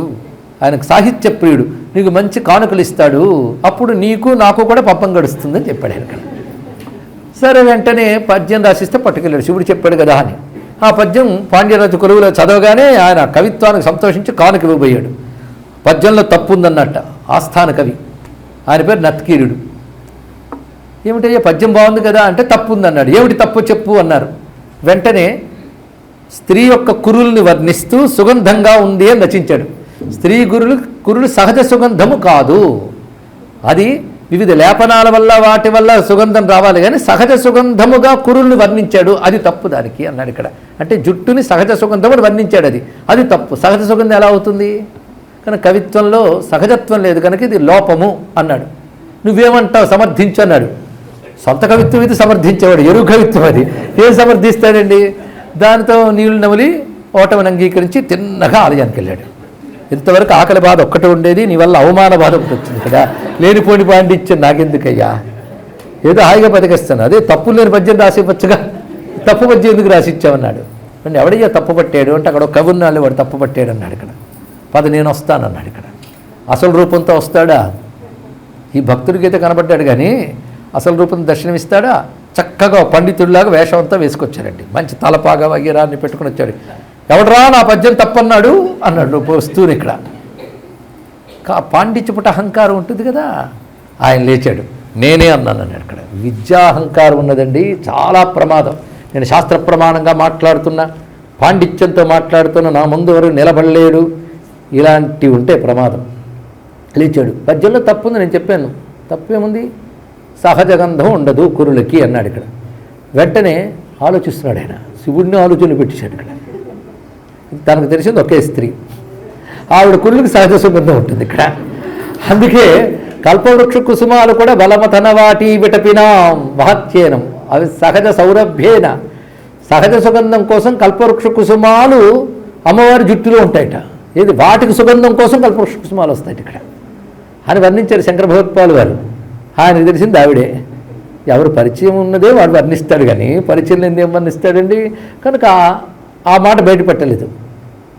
అగజకు సహజ సుగంధములే కదా కురులు అన్నాడు. ఇక్కడ అగజకునైనంతగు ఇలా మగువులకు తగదు అన్నాడు ఇక్కడ. భారతీదేవికైతే తగ్గుతుంది కానీ అందరికీ తగ్గుతుందా, ఇది సరిపోదు అన్నాడు. కవిత్వ దృష్టితో చూస్తే నత్కీరుడు తప్పులేదు, జాగ్రత్తగా వినండి ఇక్కడ. అప్పుడు స్వామి ఏం చేశాడంటే కవిత్వ చర్చ చేయలేదు ఆయన కూడా, ఒకటే చేశాడు, నుదుటి కన్ను చూపించాడు అంతే. ఇక్కడ అంటే నత్కీరుడు గొప్పవాడే, కవిత అహంకారం వచ్చింది ఇక్కడ. కవిత్వాలు, పాండిత్యాలు, శాస్త్ర విషయాల్లో ఉన్న పట్టు సత్యం ముందు చల్లవు, ఇది తెలుసుకోవాలి. ఇక్కడ పరమాత్మ సాక్షాత్కరించినప్పుడు ఈ సత్యాలు అహంకారాలు నిలవవు. అక్కడ అలంకార శాస్త్రం మాట్లాడతావా, వ్యాకరణం మాట్లాడతావా, ఇది తెలియక చాలామంది చక్కగా కవితారూపమైన ధర్మం చెప్తే శివుడికి కోపం వచ్చింది ఏమిటండి అన్నవాళ్ళు ఉన్నారండి పండితుల్లో. అందుకు చెప్తున్నాను విషయం ఇక్కడ. అంటే వాడికి ఇంకా కవితా అహంకారం ఉంది. అందుకే ఏ లీలన్ను తీయింప నేర్చు ఉపమోత్ప్రేక్షా ధ్వని వ్యంగ్య శబ్దార్థాలంకార విశేష భాషలకు అలభ్యంబైన నీ రూపము చాలు కవిత్వము నిలుచునే సత్యంబు వర్ణించుచో చీ లజ్జింపరుగాక మాదృశ కవులు శ్రీకాళహస్తీశ్వర అన్నాడు మహానుభావుడు. ఈ కథ రాసింది కూడా ఆయనే, దూర్జటి మహాకవి.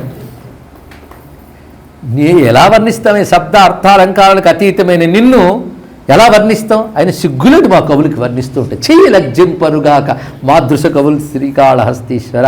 దీన్ని బట్టి కవిత్వంతో భగవంతుని వర్ణిస్తామని తృప్తిపడాలే కానీ అహంకరించడానికి లేదు. ఇక్కడ ఆయన అనుగ్రహం చూపించాడు, ఎదురుగా కనబడుతుంది నేనయ్యా అన్నాడు. అన్ని కవితలకి ఎవడు పరమమో, వాక్కులన్నిటికీ ఎవడు గమ్యమో, ఎక్కడికి చేరాక వాక్కులు ఆగిపోవాలో అక్కడ వాక్కుల వ్యాకరణం మాట్లాడతావా నువ్వు? అందుకే చెప్పాడు, నీకు దేహదృష్టి పోలే, ఇంకా అది ఉంటే ఇలా ఉంటుంది, తత్వదృష్టి రాలే, గమనించలేకపోయావు. ఒంటి కన్ను చూపిస్తే అన్నాడు, తల చుట్టూ వార కన్నులు కలిగినను పద్యము తప్పు. అహంకారం చూడండి ఇక్కడ. పోనీ చూపించాడు కదా నమస్కారం చేయొచ్చుగా, నువ్వు ఒక కన్ను కాదు కదా తల చుట్టూ కళ్ళు పెట్టుకునే భజన తప్పన్నాడు ఇక్కడ. అప్పుడు శపించాడు కుష్ఠవ్యాధిగ్రస్తుడు అవుదుగా అని. అందుకే అన్నారు శివుడికి కోపం అని. కోపం కాదు, నీకున్నటువంటి భౌతిక దృష్టి యొక్క ఫలితం ఇది. ఇక్కడ దేహ తాదాత్మ్యం లాగే ఇదొక తాదాత్మ్యం, శాస్త్ర తాదాత్మ్యం. దీనికి శాస్త్రవాసన ఇది కూడా వదలాలని చెప్పారు శంకర భగవత్వాలు. వివేక చూడమని చూడండి ఇక్కడ ఎంత భయంకరమో అహంకారం.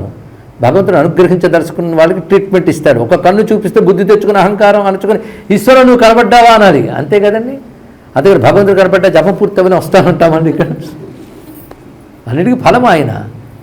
అందుకు పరమేశ్వరుడు ఇక్కడ శపించాడు. ఇది పరమార్థ దృష్టితో చూడాలి, మళ్ళీ అక్కడ పాండిత్యం ఔచిత్యం చూడడం కాదు ఇక్కడ.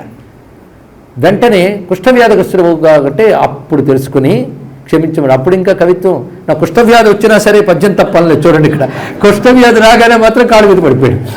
అంటే కవిత్వం ఆగిపోయిందా లేదా చూసారు, అది గ్రహించవలసింది ఇక్కడ. బాధ వస్తే పోయింది ఇక్కడ. అంటే అహంకారం తగ్గిందా లేదా, అది ముందే తగ్గించుకుంటే ఎంత బాగుండేదండి. ఇక్కడ ఆలోచించవలసిన సూక్ష్మమైన అంశం.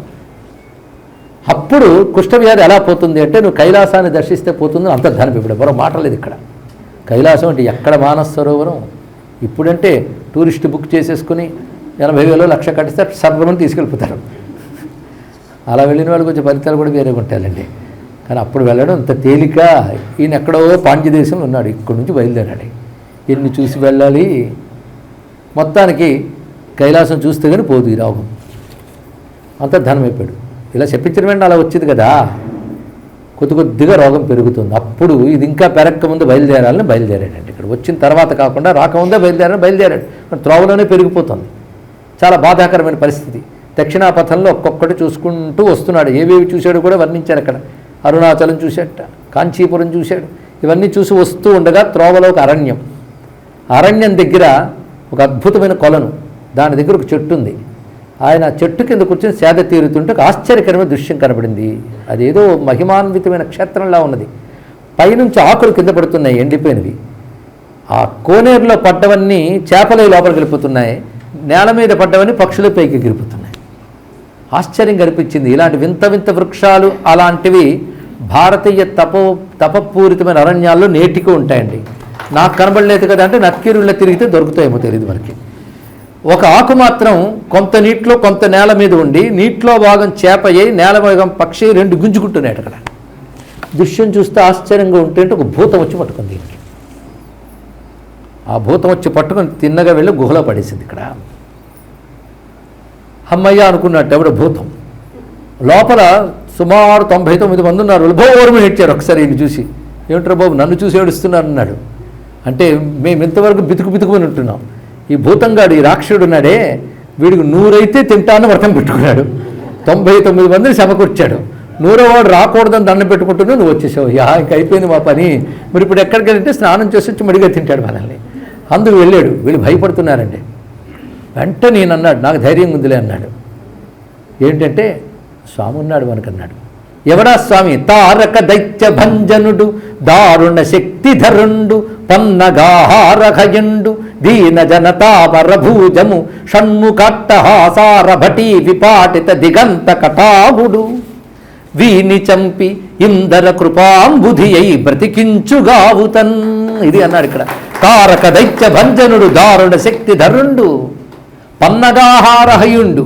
పన్నగాహారహయుండు అంటే పాములను తినేదాన్ని వాహనంగా చేసుకున్నవాడు, అంటే నెమలి వాహనం. దీన జనతామర భూజము, దీన సంతాప నాశనాయ నమః. నామం దగ్గర దీన జనతామర భూజము. అతను కానీ అట్టహాసం చేస్తే దిక్కులు ప్రతిధ్వనిస్తాయి. షణ్ముఖట్టహాసారభటి విపాటిత దిగంత కటాహుడు, వీని చంపి కృపాంబుది ఇందర బ్రతికించుగావు తన్, ఇందరిని రక్షించుగాక అనగానే స్వామి సాక్షాత్కరించేటండి ఇక్కడ. అనుగ్రహించి ఆ అసురుని సంహరించి వీళ్ళందరినీ బ్రతికించాడు. అయింది కదా. ఇప్పుడు దీన సంతాపనాశనాయ నమః అంటే ఇక్కడితో అయిపోలేదు. ఇంత అయిన తర్వాత వాళ్ళందరూ వెళ్ళిపోయారు బ్రతుకు జీవుడా అని. సుబ్రహ్మణ్య స్వామికి నమస్కారం చేసి ఈయన వల్ల నీ సంగతి ఏమిటన్నాడు. మీ నాన్న చెప్పించాడు, నేను అప్పుడే రోగం చాలా బాగా వచ్చేసింది, ఎక్కడ కైలాసం, ఎక్కడ నేను వెళ్ళగలనా, ఈ రోగం నుంచి బయటపడగలనా, ఇదయ్యా నా బాధ అంటే, సరే ఒక పని చేయి, ఇక్కడ మునుగు ఒక దగ్గర తేల్తావు, అక్కడ కొండకి నమస్కారం చేయి చాలన్నాడు. ఇక్కడ ఆ కోనేట్లో మునిగాడు. తిరిగి తేలేడు. దక్షిణ కైలాస పర్వతం కనబడింది, అది శ్రీకాళహస్తి. దాన్ని దర్శనం చేశాడు. పోయింది కుష్ఠవ్యాధి. అంటే నాన్నగారు ఇచ్చిన శాపాన్ని అబ్బాయి గారు అంత తేలిగ్గా తీసేశారు చూడండి. అలాగనే శాపం ఇంట్లో పంచేదిలే అనలేదు. ఇక్కడ కైలాసం చూస్తే పోతుంది అన్నాడు ఆయన, కైలాసం చూపించాడు చేసేసాడు. ఇక్కడ అంటే సులభం చేశాడా లేదా? ఇప్పుడు చెప్పండి, దీన సంతాపనాశకుడు కావునా కాదా? శాపాన్ని కూడా పోగొట్టాడు. అంటే ఇలా పోగొట్టడానికి అనువైన శాపం ఇచ్చాడు శివుడు. ఉత్తర కైలాసం అనలేదుగా, కైలాసం అన్నాడు. ఇక్కడ అది వాడుకున్నాడు అబ్బాయి, భక్తుల్ని రక్షించాడు. అదే అమ్మా నాన్న కోపగించుకున్నా అబ్బాయిని పట్టుకుంటూ బాగు చేసేస్తారు. ఇక్కడ అదే శివపార్వతుల అనుగ్రహం బాగా రావాలంటే పిల్లలిద్దరిని గట్టిగా పట్టుకోవాలండి. ఇక్కడ ఇంకా కాళహస్తీశ్వరుడిపై నక్కీరుడు రచించినటువంటి రచనలు ఇప్పటికీ శివభక్తి సంప్రదాయంలో తమిళులు పారాయణ చేసుకుంటూ ఉంటారు. ఆయనే సుబ్రహ్మణ్య ఉపాసకుడు. అసలు 6 పడై వీడు అంటూ 6 సుబ్రహ్మణ్య క్షేత్రాల నుంచి ప్రస్తావన చేసింది నత్కీరుడు. అందుకు చెప్పుకున్నాను. అక్కడ నత్కీరుడే తిరుచెందూరు, తిరుత్తణి, పలముదురుచోళై, తిరుప్పరకుండ్రం, స్వామిమలై ఇచ్చా, తిరుత్తణి ఇచ్చాదని పళని, ఇవన్నీ ఇచ్చినవాడు ఆయనండి. ఇక్కడ ఈ క్షేత్రంలో ప్రాధాన్యం చూపించాడు. ఇవన్నీ స్వామి చెప్పాడు ఆయనకి, నేను ఈ క్షేత్రంలో ఇలా ఉంటాను అని చెప్పినటువంటిది. అందుకే దీన సంతాప నాశనాయ నమః అని నమస్కారం చేసుకుంటున్నాం. స్వామి యొక్క కృప అలాంటిదయ్యా అన్నాడు. పాప శాపాల నుంచి కూడా పోగొట్టేవాడు. దేవాయ నమః, దివ్యాయ నమః, దివ్యాకృతయే నమః. ఆయన గోచరించిన స్వరూపమే దివ్యాకృతి. దీర్ఘవృత్తాయ నమః, ఏమి గొప్ప నామం అండి. దీర్ఘమైన వృత్తం అంటే పెద్ద సర్కిల్ రూపంలో ఉన్నవాడని అర్థం. ఇక్కడ వృత్తం అంటే సర్కిల్, దీర్ఘవృత్తంట అంటే అత్యంత పెద్ద వ్యాసార్థం కలిగిన మహావృత్తమయ్యా అన్నాడు. ఇక్కడ ఏమిటా వృత్తం? విశ్వము వృత్తము, అనంత విశ్వం ఒక వృత్తము, జీవితం ఒక వృత్తము. ఎవడు బ్రతుకు వాడికి వృత్తమే, పుట్టుటి నుంచి చచ్చే వరకు, మళ్ళీ చచ్చేటి నుంచి పుట్టే వరకు వృత్తం. ఇదే తిరుగుతూనే ఉంది. ఇక్కడ నిరంతర వృత్తం, దీనికి అంతు పొంతు లేదు. కనుక సర్కిల్ అనంతవాచి అంటారు ఇక్కడ వృత్తం. కనుక ఎక్కడ అంతు పొంతు లేనిది అది. అలాంటి అనంత విశ్వం, ఈ విశ్వం అంతా వ్యాపించిన వాడేవాడు. కనుక నిరంతరాయంగా, పైగా వృత్తం పరిభ్రమణ సంకేతం అన్నాడు. ఇక్కడ వృత్తం అంటే నిరంతరం తిరుగుతోంది. ఇక్కడ నిరంతరం తిరుగుతూ సృష్టి స్థితి లయ, సృష్టి స్థితి లయ అని దీర్ఘవృత్తంగా తిరుగుతున్న సంసార చక్రం అన్నారు. ఇక్కడ చక్రం అంటే సంసార చక్రమే కదా. ఈ సంసార చక్రం అంతా వ్యాపించిన వాడెవడు? ఆయన ఎప్పుడు దీర్ఘవృత్తం. ఈ వృత్తం చెప్పడంలో విశేషం ఏంటంటే, ఈ సంసార చక్రం వృత్తమైతే వృత్తం అంతటికి శక్తి కేంద్రంలో ఉంటుంది కదా. కానీ ఆయన కేంద్రంలో ఉన్నాడు. దీర్ఘవృత్తానికి కేంద్రముగా ఉన్నవాడు ఆయన. ఆ మాటకు వస్తే కేంద్రం దగ్గర ఉంది బిందువే. కేంద్రం దగ్గర బిందువు ఉంటుంది, అది విస్తరించి పరిధిలో వృత్తం అవుతుంది కదా. బాగా ఆలోచిస్తే బిందువు విస్తరిస్తే వృత్తం, వృత్తం సంకోచిస్తే బిందువు. ఇది తెలుసుకోవాలి ఇక్కడ మొత్తం అంతే. ఇక్కడ ఇందులోని రహస్యం అంతా ఉంది. అందుకే బైందవాసన అన్నారు. ఒక డాట్ పెట్టండి ఒక పేపర్ మీద, మ్యాగ్నిఫైయింగ్ గ్లాస్ తీసుకుని వెళ్ళండి, ఒక పెద్ద సర్కిల్లో కనబడుతుంది. ఒక సర్కిల్ చాలా దూరంగా పెట్టండి, బిందువులో కనబడుతుంది. ఏమిటిది?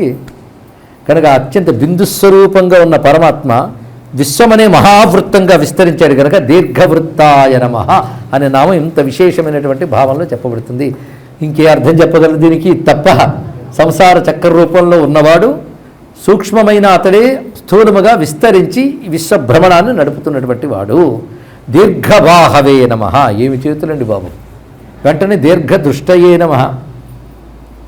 ఆయన చూపులు చాలా దూరం ప్రయాణిస్తాయట, ఎక్కడికైనా. కానీ ఎంత దూరంలో ఉన్నో చూస్తాడు. దవీయాంసం దీనం స్నపయ కృపయా మామపి శివే.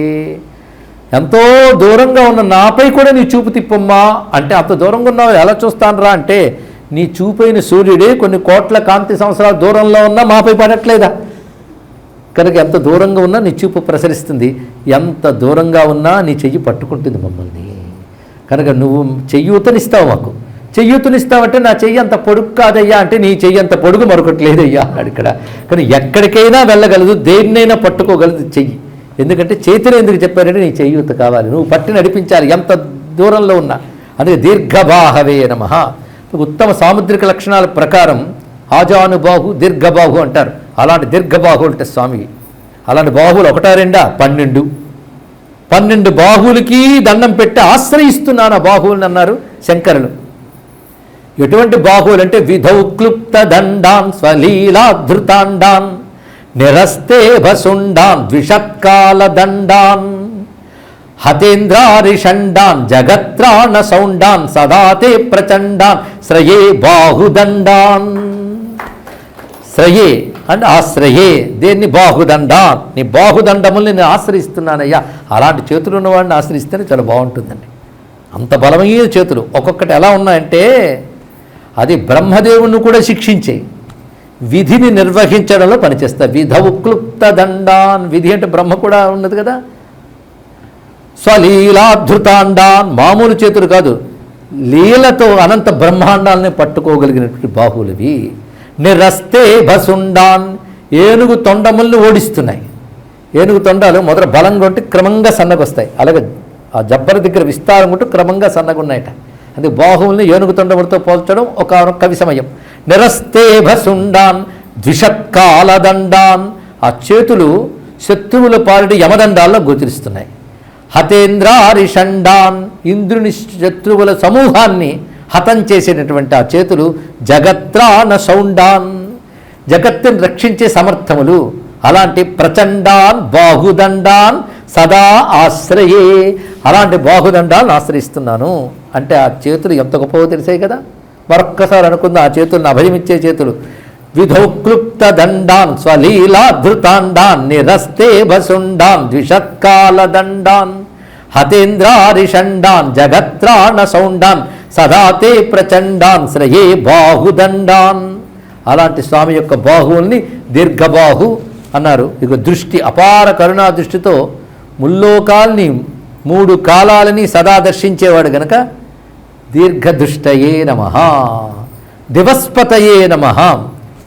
దూరమైన చూడగలిగేవంటే సూర్యుడు గుర్తొచ్చాడుగా. సూర్యుడివే నువ్వు అన్నారు ఇక్కడ. దివస్పతి అంటే పగటికి ప్రభు అయినటువంటి వాడు. ఇక స్వామి యొక్క దండనీతిని చూపిస్తున్నారు. దండాయ నమః, దమయత్రే నమః, దర్పాయ నమః, దేవసింహాయ నమః. నరసింహ విన్నారు, నరుల్లో సింహం. ఇది దేవతల్లో సింహం అంట. దేవసింహాయ నమః. సింహ శబ్దం శ్రేష్టవాచకం. అందుకే దేవతలే గొప్పవారైతే వారిలో గొప్పవాడిన. అంతేకాదు నరసింహస్వామి నామాల్లో దేవసింహనామం ఒకటి ఉంది. నరసింహునికి ఇనుకున్న అనుబంధం మనం ప్రస్తావన చేసుకున్నాం కనుక దేవసింహాయ నమః. దేవుడైన సింహము, సింహమైన దేవుడు, 2 కూడా అయినాయి. దృఢవ్రతాయ నమః. గొప్ప గట్టి వ్రతంట. అంటే నియమం తప్పని వ్రతపాలన చేస్తాడు. ఏమిటా వ్రతము అంటే ఈ లోకాల్ని నడపడమే ఆయన వ్రతం. ఆ వ్రత నియమాలు ఇప్పుడు తప్పడు కనుక దృఢవ్రతుడు. అంతేకాదు దదామ్యేతద్ వ్రతం మమ.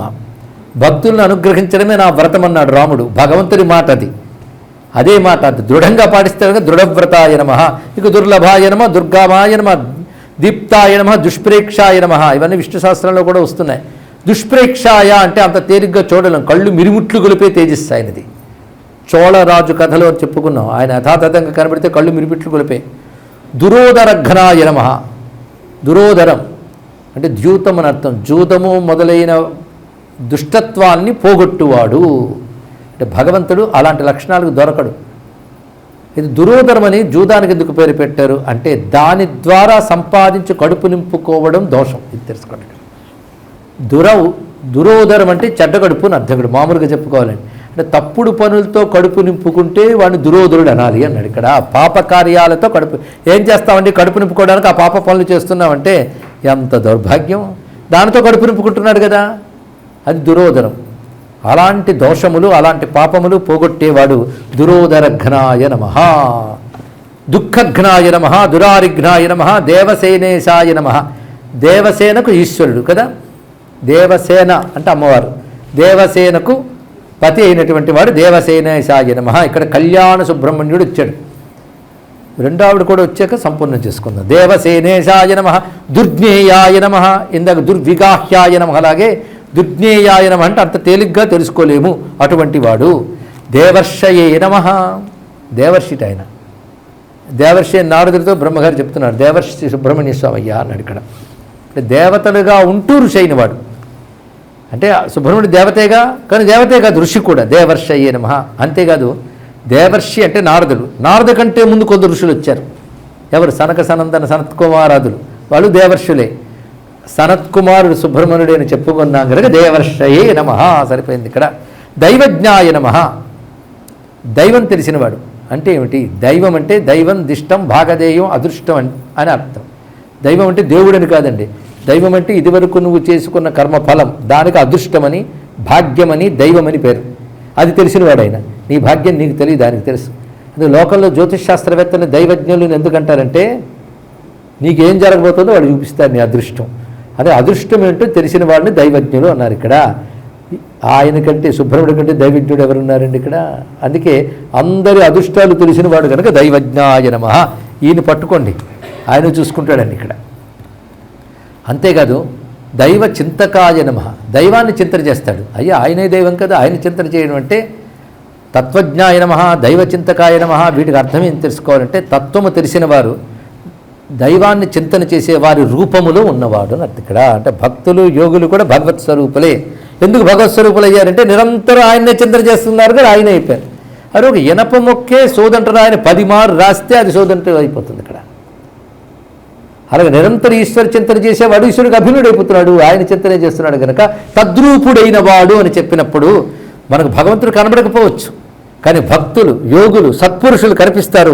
వారే భగవత్ స్వరూపులు నమస్కరించుకోవాలి. తానే చెప్పాడు అందులో ఉంటానని. శుద్ధ సాధులందు, సురలందు, శృతులందు, గోవులందు, విప్రకోటియందు, ధర్మ పదవియందు తగిలి నాయందు వాడెన్నడలుగు నాడే హింసనందు అని భాగవతంలో చెప్తూ శుద్ధ సత్పురుషులలో కోపగించుకుంటే నా మీద కోపగించుకున్నట్టే అన్నాడు. వాళ్ళ రూపంలో ఆయన కనబడతాడు, కానీ సత్పురుషుల రూపంలో, మహాత్ముల రూపంలో ఉంటాడు కనుక వాళ్ళని ఈ నామంలో చెప్తున్నాడు. తర్వాత ధకారంలో ధర్మం ప్రధానం. ఇందులో ధకార నామాలు ధర్మమే ఎక్కువ వస్తుందండి. ధర్మధరాయ నమః, ధనదాయ నమః, ధృతివర్ధనాయ నమః, ధర్మేశాయ నమః, ధర్మశాస్త్రజ్ఞాయ నమః, ధన్వినే నమః, ధర్మపరాయణాయ నమః, ధనాధ్యక్షాయ నమః, ధనపతయే నమః, ధృతిమతే నమః, ధూతకిల్బిషాయ నమః, ధర్మహేతవే నమః, ధర్మశూరాయ నమః, ధర్మకృతే నమః, ధర్మవిధే నమః. ఇవన్నీ ధర్మనామాలు. ఏకధాటగా ఎందుకు చదివామంటే ధర్మేశాయ అని, ధర్మశాస్త్రజ్ఞాయ అని ప్రారంభించి మధ్యలో ధన, ధృతి, ధూతకిల్బిష ఈ పదములు పెట్టాడు. చూడండి ఇక్కడ. అంటే ధనం కూడా ధర్మం మధ్యలో ఉండాలి. ఇక్కడ ధర్మ వ్యతిరేకంగా ఉండకూడదు. అందుకే ధర్మనామాల మధ్యలో వాటిని పెట్టడంలో ఉద్దేశం ఏంటంటే ధర్మపూర్వకమైన ధనమే నిజమైన ధనం. అంటే ధర్మంతో సంపాదించేది, ధర్మానికి వినియోగించేది అంటూ ధనానికి అటు ఇటు కూడా ధర్మం ఉండాలి. అలాంటి ధనం ఏదో దానికి ఆయన పతి. అందుకే ధనపత ఏ నమః. ధనలక్ష్మి అంటే ఆ ధనాన్ని లక్ష్మణాలండి. అదే కోట్ల కొలది అవినీతి సొమ్ము, వాళ్ళ తాత వాళ్ళ నాన్న సంపాదించిన అవినీతి సొమ్ము కాక వీడు సంపాదించుకుంటూ, అది సరిపోక ప్రజల్ని పీడించుకుంటూ వాడి దగ్గర ధనలక్ష్మి ఉంది అంటే ధనలక్ష్మి లేదు, కాలరాత్రి ఉంది వాడి దగ్గర, తెలుసుకోండి ఇక్కడ. కనుక ధనలక్ష్మి అని ఎప్పుడైనా అంటే ధర్మం ఉన్నప్పుడే. అదే భగవంతుడు ఎప్పుడూ ధర్మ పురుషార్థ ప్రియుడు, అది చాలా ప్రధానం. మోక్ష పురుషార్థం పక్కన పెట్టండి, అది ఆయన స్వరూపం. ఆయనకి ప్రీతి ధర్మం ఇక్కడ తెలుసుకోండి. మోక్షం ఆయనకి ప్రీతి అనకూడదు, మోక్షమే ఆయనకి ప్రీతి ధర్మం. కనుక నువ్వు ధర్మాన్ని పట్టుకో. మరి ఇంత బతికి సుఖాలు అనుభవించకపోతే ఎలాగంటే అనుభవించు ధర్మసమ్మతంగా. అందుకే ధర్మ, అర్థకామ, మోక్షములు. ధర్మాన్ని ముందు పెట్టి అర్థకామాల తర్వాత పెట్టాడు. అందుకే ధర్మాన్ని ముందు పెట్టి ధర్మానికి ప్రభు ఒకడున్నాడు ఎప్పుడు మర్చిపోకు. ధర్మం ఆచరించినప్పుడు ఇంత ధర్మంలో ఉన్నాను, నాకు ఇన్ని కష్టాలు పడి అధర్మంలో ఉన్న బాగుపడ్డాడండి అంటాడు. అప్పటికి వీడేదో ధార్మికుడు అనుకున్నట్టు. కానీ ధర్మానికి ఈశ్వరుడు ఉన్నాడు, ధర్మానికి ఈశ్వరుడు ఉన్నాడు. అందుకే ధర్మపాలన చేసిన వాడికి ఈశ్వరుడు ఉంటాడు. ఈశ్వరుడికి నాథుడు అని పేరు. కనుక ఎవరు ధర్మాన్ని పాటిస్తారో వారికి నాథుడు ఉన్నారు. ధర్మపాలన చెయ్యని వాళ్ళు అనాథలు తెలుసుకోవాలి. అనాథ ఎవడంటే ధర్మపాలన చెయ్యని వాడే. అదే ధర్మేశాయ నమః అని ధర్మనామాలు ప్రారంభించి ధర్మధరాయ నమః, ధర్మాన్ని ధరించువాడు. ధర్మం లోకాన్ని ధరిస్తుంది, ధర్మాన్ని ఆయన ధరిస్తాడు. ధర్మం అంటేనే ధరించున్నది. ధారణ ధర్మమిత్యాహు. ధర్మాన్ని ఆయన ధరిస్తాడు. అంటే ధర్మానికి ఆయన ఆధారం, ధర్మం నీకు ఆధారం. కానీ మనకు ఆధారం ధర్మం అయితే ధర్మానికి ఆధారం ఆయన. అది తెలుసుకోవాల్సింది. ఆయన పట్టులో ఉన్నాం, ధర్మంలో ఉన్నామంటే ఆయన పట్టులో ఉన్నాం. ఆయన పట్టులో ఉంటే జారిపోం. అందుకే ధర్మ పురుషార్థం కోసమే భగవంతుడు అవతరిస్తున్నాడంటే ఆయన ధర్మం ఎంత ప్రీతి చూడండి. ఇంత యుద్ధం తారకాసురుడు దేనికి? ధర్మరక్షణకే. పైగా ధర్మం శాస్త్రాధారమై ఉంటుంది. ఎవరికి పడితే ఇది నా ధర్మం అండి నువ్వు అనుకోవడానికి లేదు. శాస్త్రం నిర్దేశించాలి. శాస్త్రం ఎవరు? ఆయన స్వరూపమే శాస్త్రం. అందుకు గౌరవిస్తున్నాం. శృతి స్మృతి మమైవాజ్ఞ అని చెప్పడమే కాదు, వేదం నా యొక్క ఊపిరి అన్నాడు పరమాత్మ. యస్య నిశ్వసితం వేదాః, ఆయన ఊపిరులు. కనుక ధర్మశాస్త్రజ్ఞాయ నమః, ధర్మశాస్త్రం తెలిసినవాడైన శాస్త్ర రూపుడైన.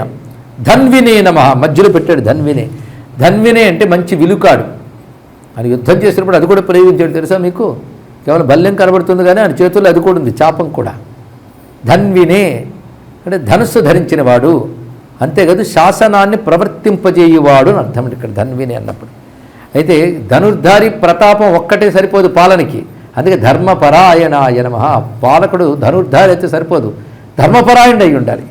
ధనుర్ధారి అంటే అందరూ ధనుసులు పట్టుకుంటారనే కాదు, ఆయుధములు ధరించినవాడు, దండనీతిని పాటించువాడు.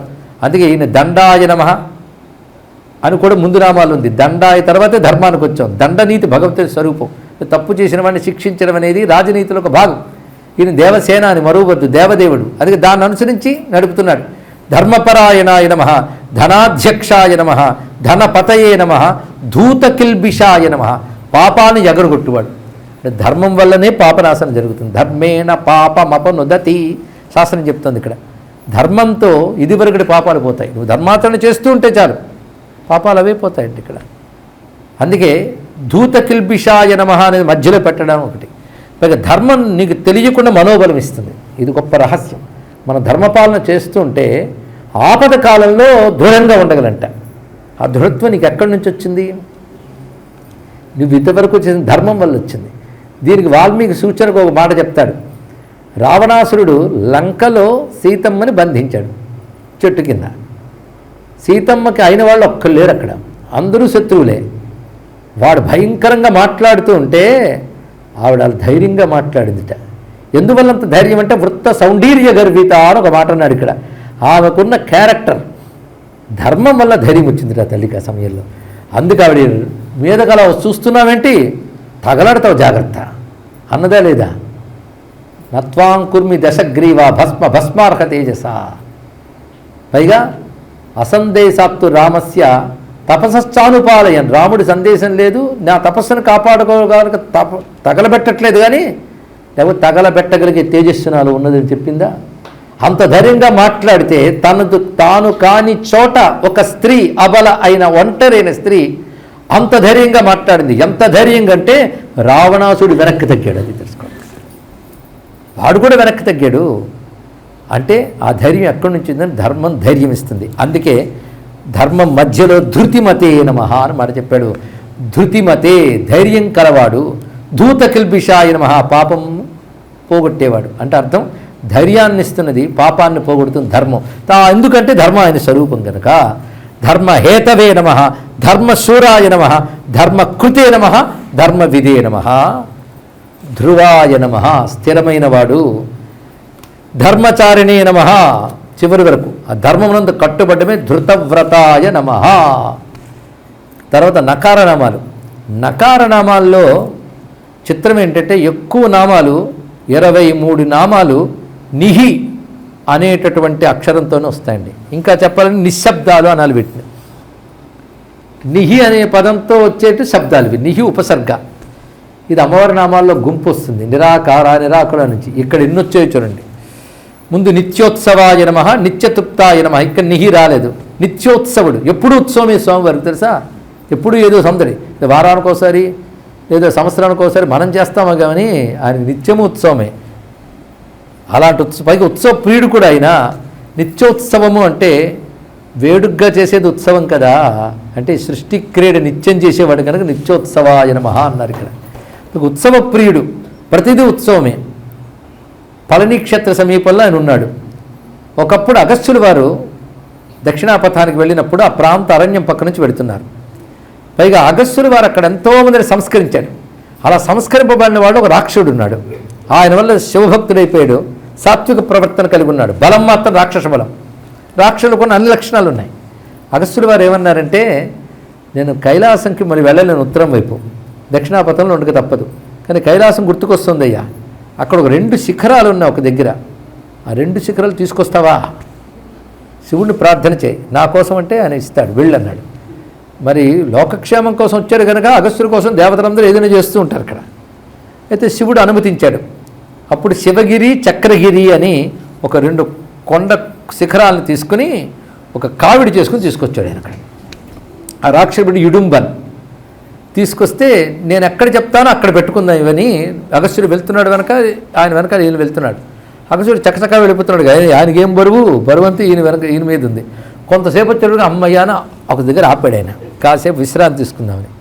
ఆ రెండో అటు ఇటు పెట్టాడు ఆయన. అయిన తర్వాత మళ్ళీ తీసుకుందామని ప్రయత్నిస్తే లేవలేదు ఇప్పకుండా. ఎందుకు లేవట్లేదు, దీని మీద ఏం కూర్చుందో అని వెతికితే దాని మీద కూర్చున్నాడు సుబ్రహ్మణ్య స్వామి. ఇదేదో బాగుంది. ఎందుకంటే ఈయన కైలాసానికి వెళ్ళలేదు, దక్షిణాపదానికి వచ్చాడు చాలా కాలం క్రితం. కనుక ఆ కైలాసం కనబడింది ఈయన కూర్చున్నాడు ఇక్కడ. అనగానే ఎందుకయ్యా కూర్చున్నావు అంటే, నేను కూర్చుంటే కదపలేవా ఏమిటి అన్నాడు. ఇక్కడ కదపలేకపోతున్నాను, అయితే నీతో యుద్ధం చేస్తాను. ఇద్దరు చాలాసేపు యుద్ధం చేశారు. అప్పుడు అగసులు వెనక్కి వచ్చి ఇక్కడ ఉండిపోయావని ఆయన ఈయన్ని చూశాడు. స్వామి అని నమస్కారం చేశాడు. ఇక్కడ ఇదేంటంటే నాకు ఇది ముచ్చటేసింది, ఇక్కడే ఉంచుకుంటానని చెప్పాడు. ఇక్కడ ఈ పర్వతాన్ని తెచ్చినందుకు ఇడుంబనికి నేను ప్రత్యేకమైన అనుగ్రహం ఇస్తున్నాను అని చెప్పాడు.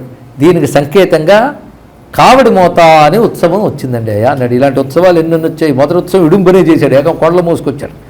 అక్కడ నుంచి పటిక బెల్లాలు ఇత్యాది కావిళ్ళతో స్వామివారిని కొలుచుకోవడం అనే ఉత్సవం అక్కడ వచ్చింది. ఇన్నింటికి సంకేతంగా పళనిలో ఇడుంబన్ మోస్తున్న విగ్రహం కనబడుతుంది మనకి. ఇక్కడ నిత్యోత్సవాయ నమః, నిత్యతృప్తాయ నమః. మనం భగవంతుని తృప్తిపరుస్తున్నామట. ఆయన తృప్తిపరచడం ఏంటి, తృప్తి ఆయన. గోదావరికి నీళ్ళు ఇస్తున్నావు అన్నట్టు ఉంటుంది. ఇక్కడ నీరే గోదావరి, దానికి నువ్వు ఇస్తావా? నిత్యతృప్త భక్త నిధి నియంత్రి. నిత్యతృప్త భగవంతుడి లక్షణం అండి. ఆ పేరు ఆలోచిస్తే ఎప్పుడు తృప్తిగా ఉండేవాడు.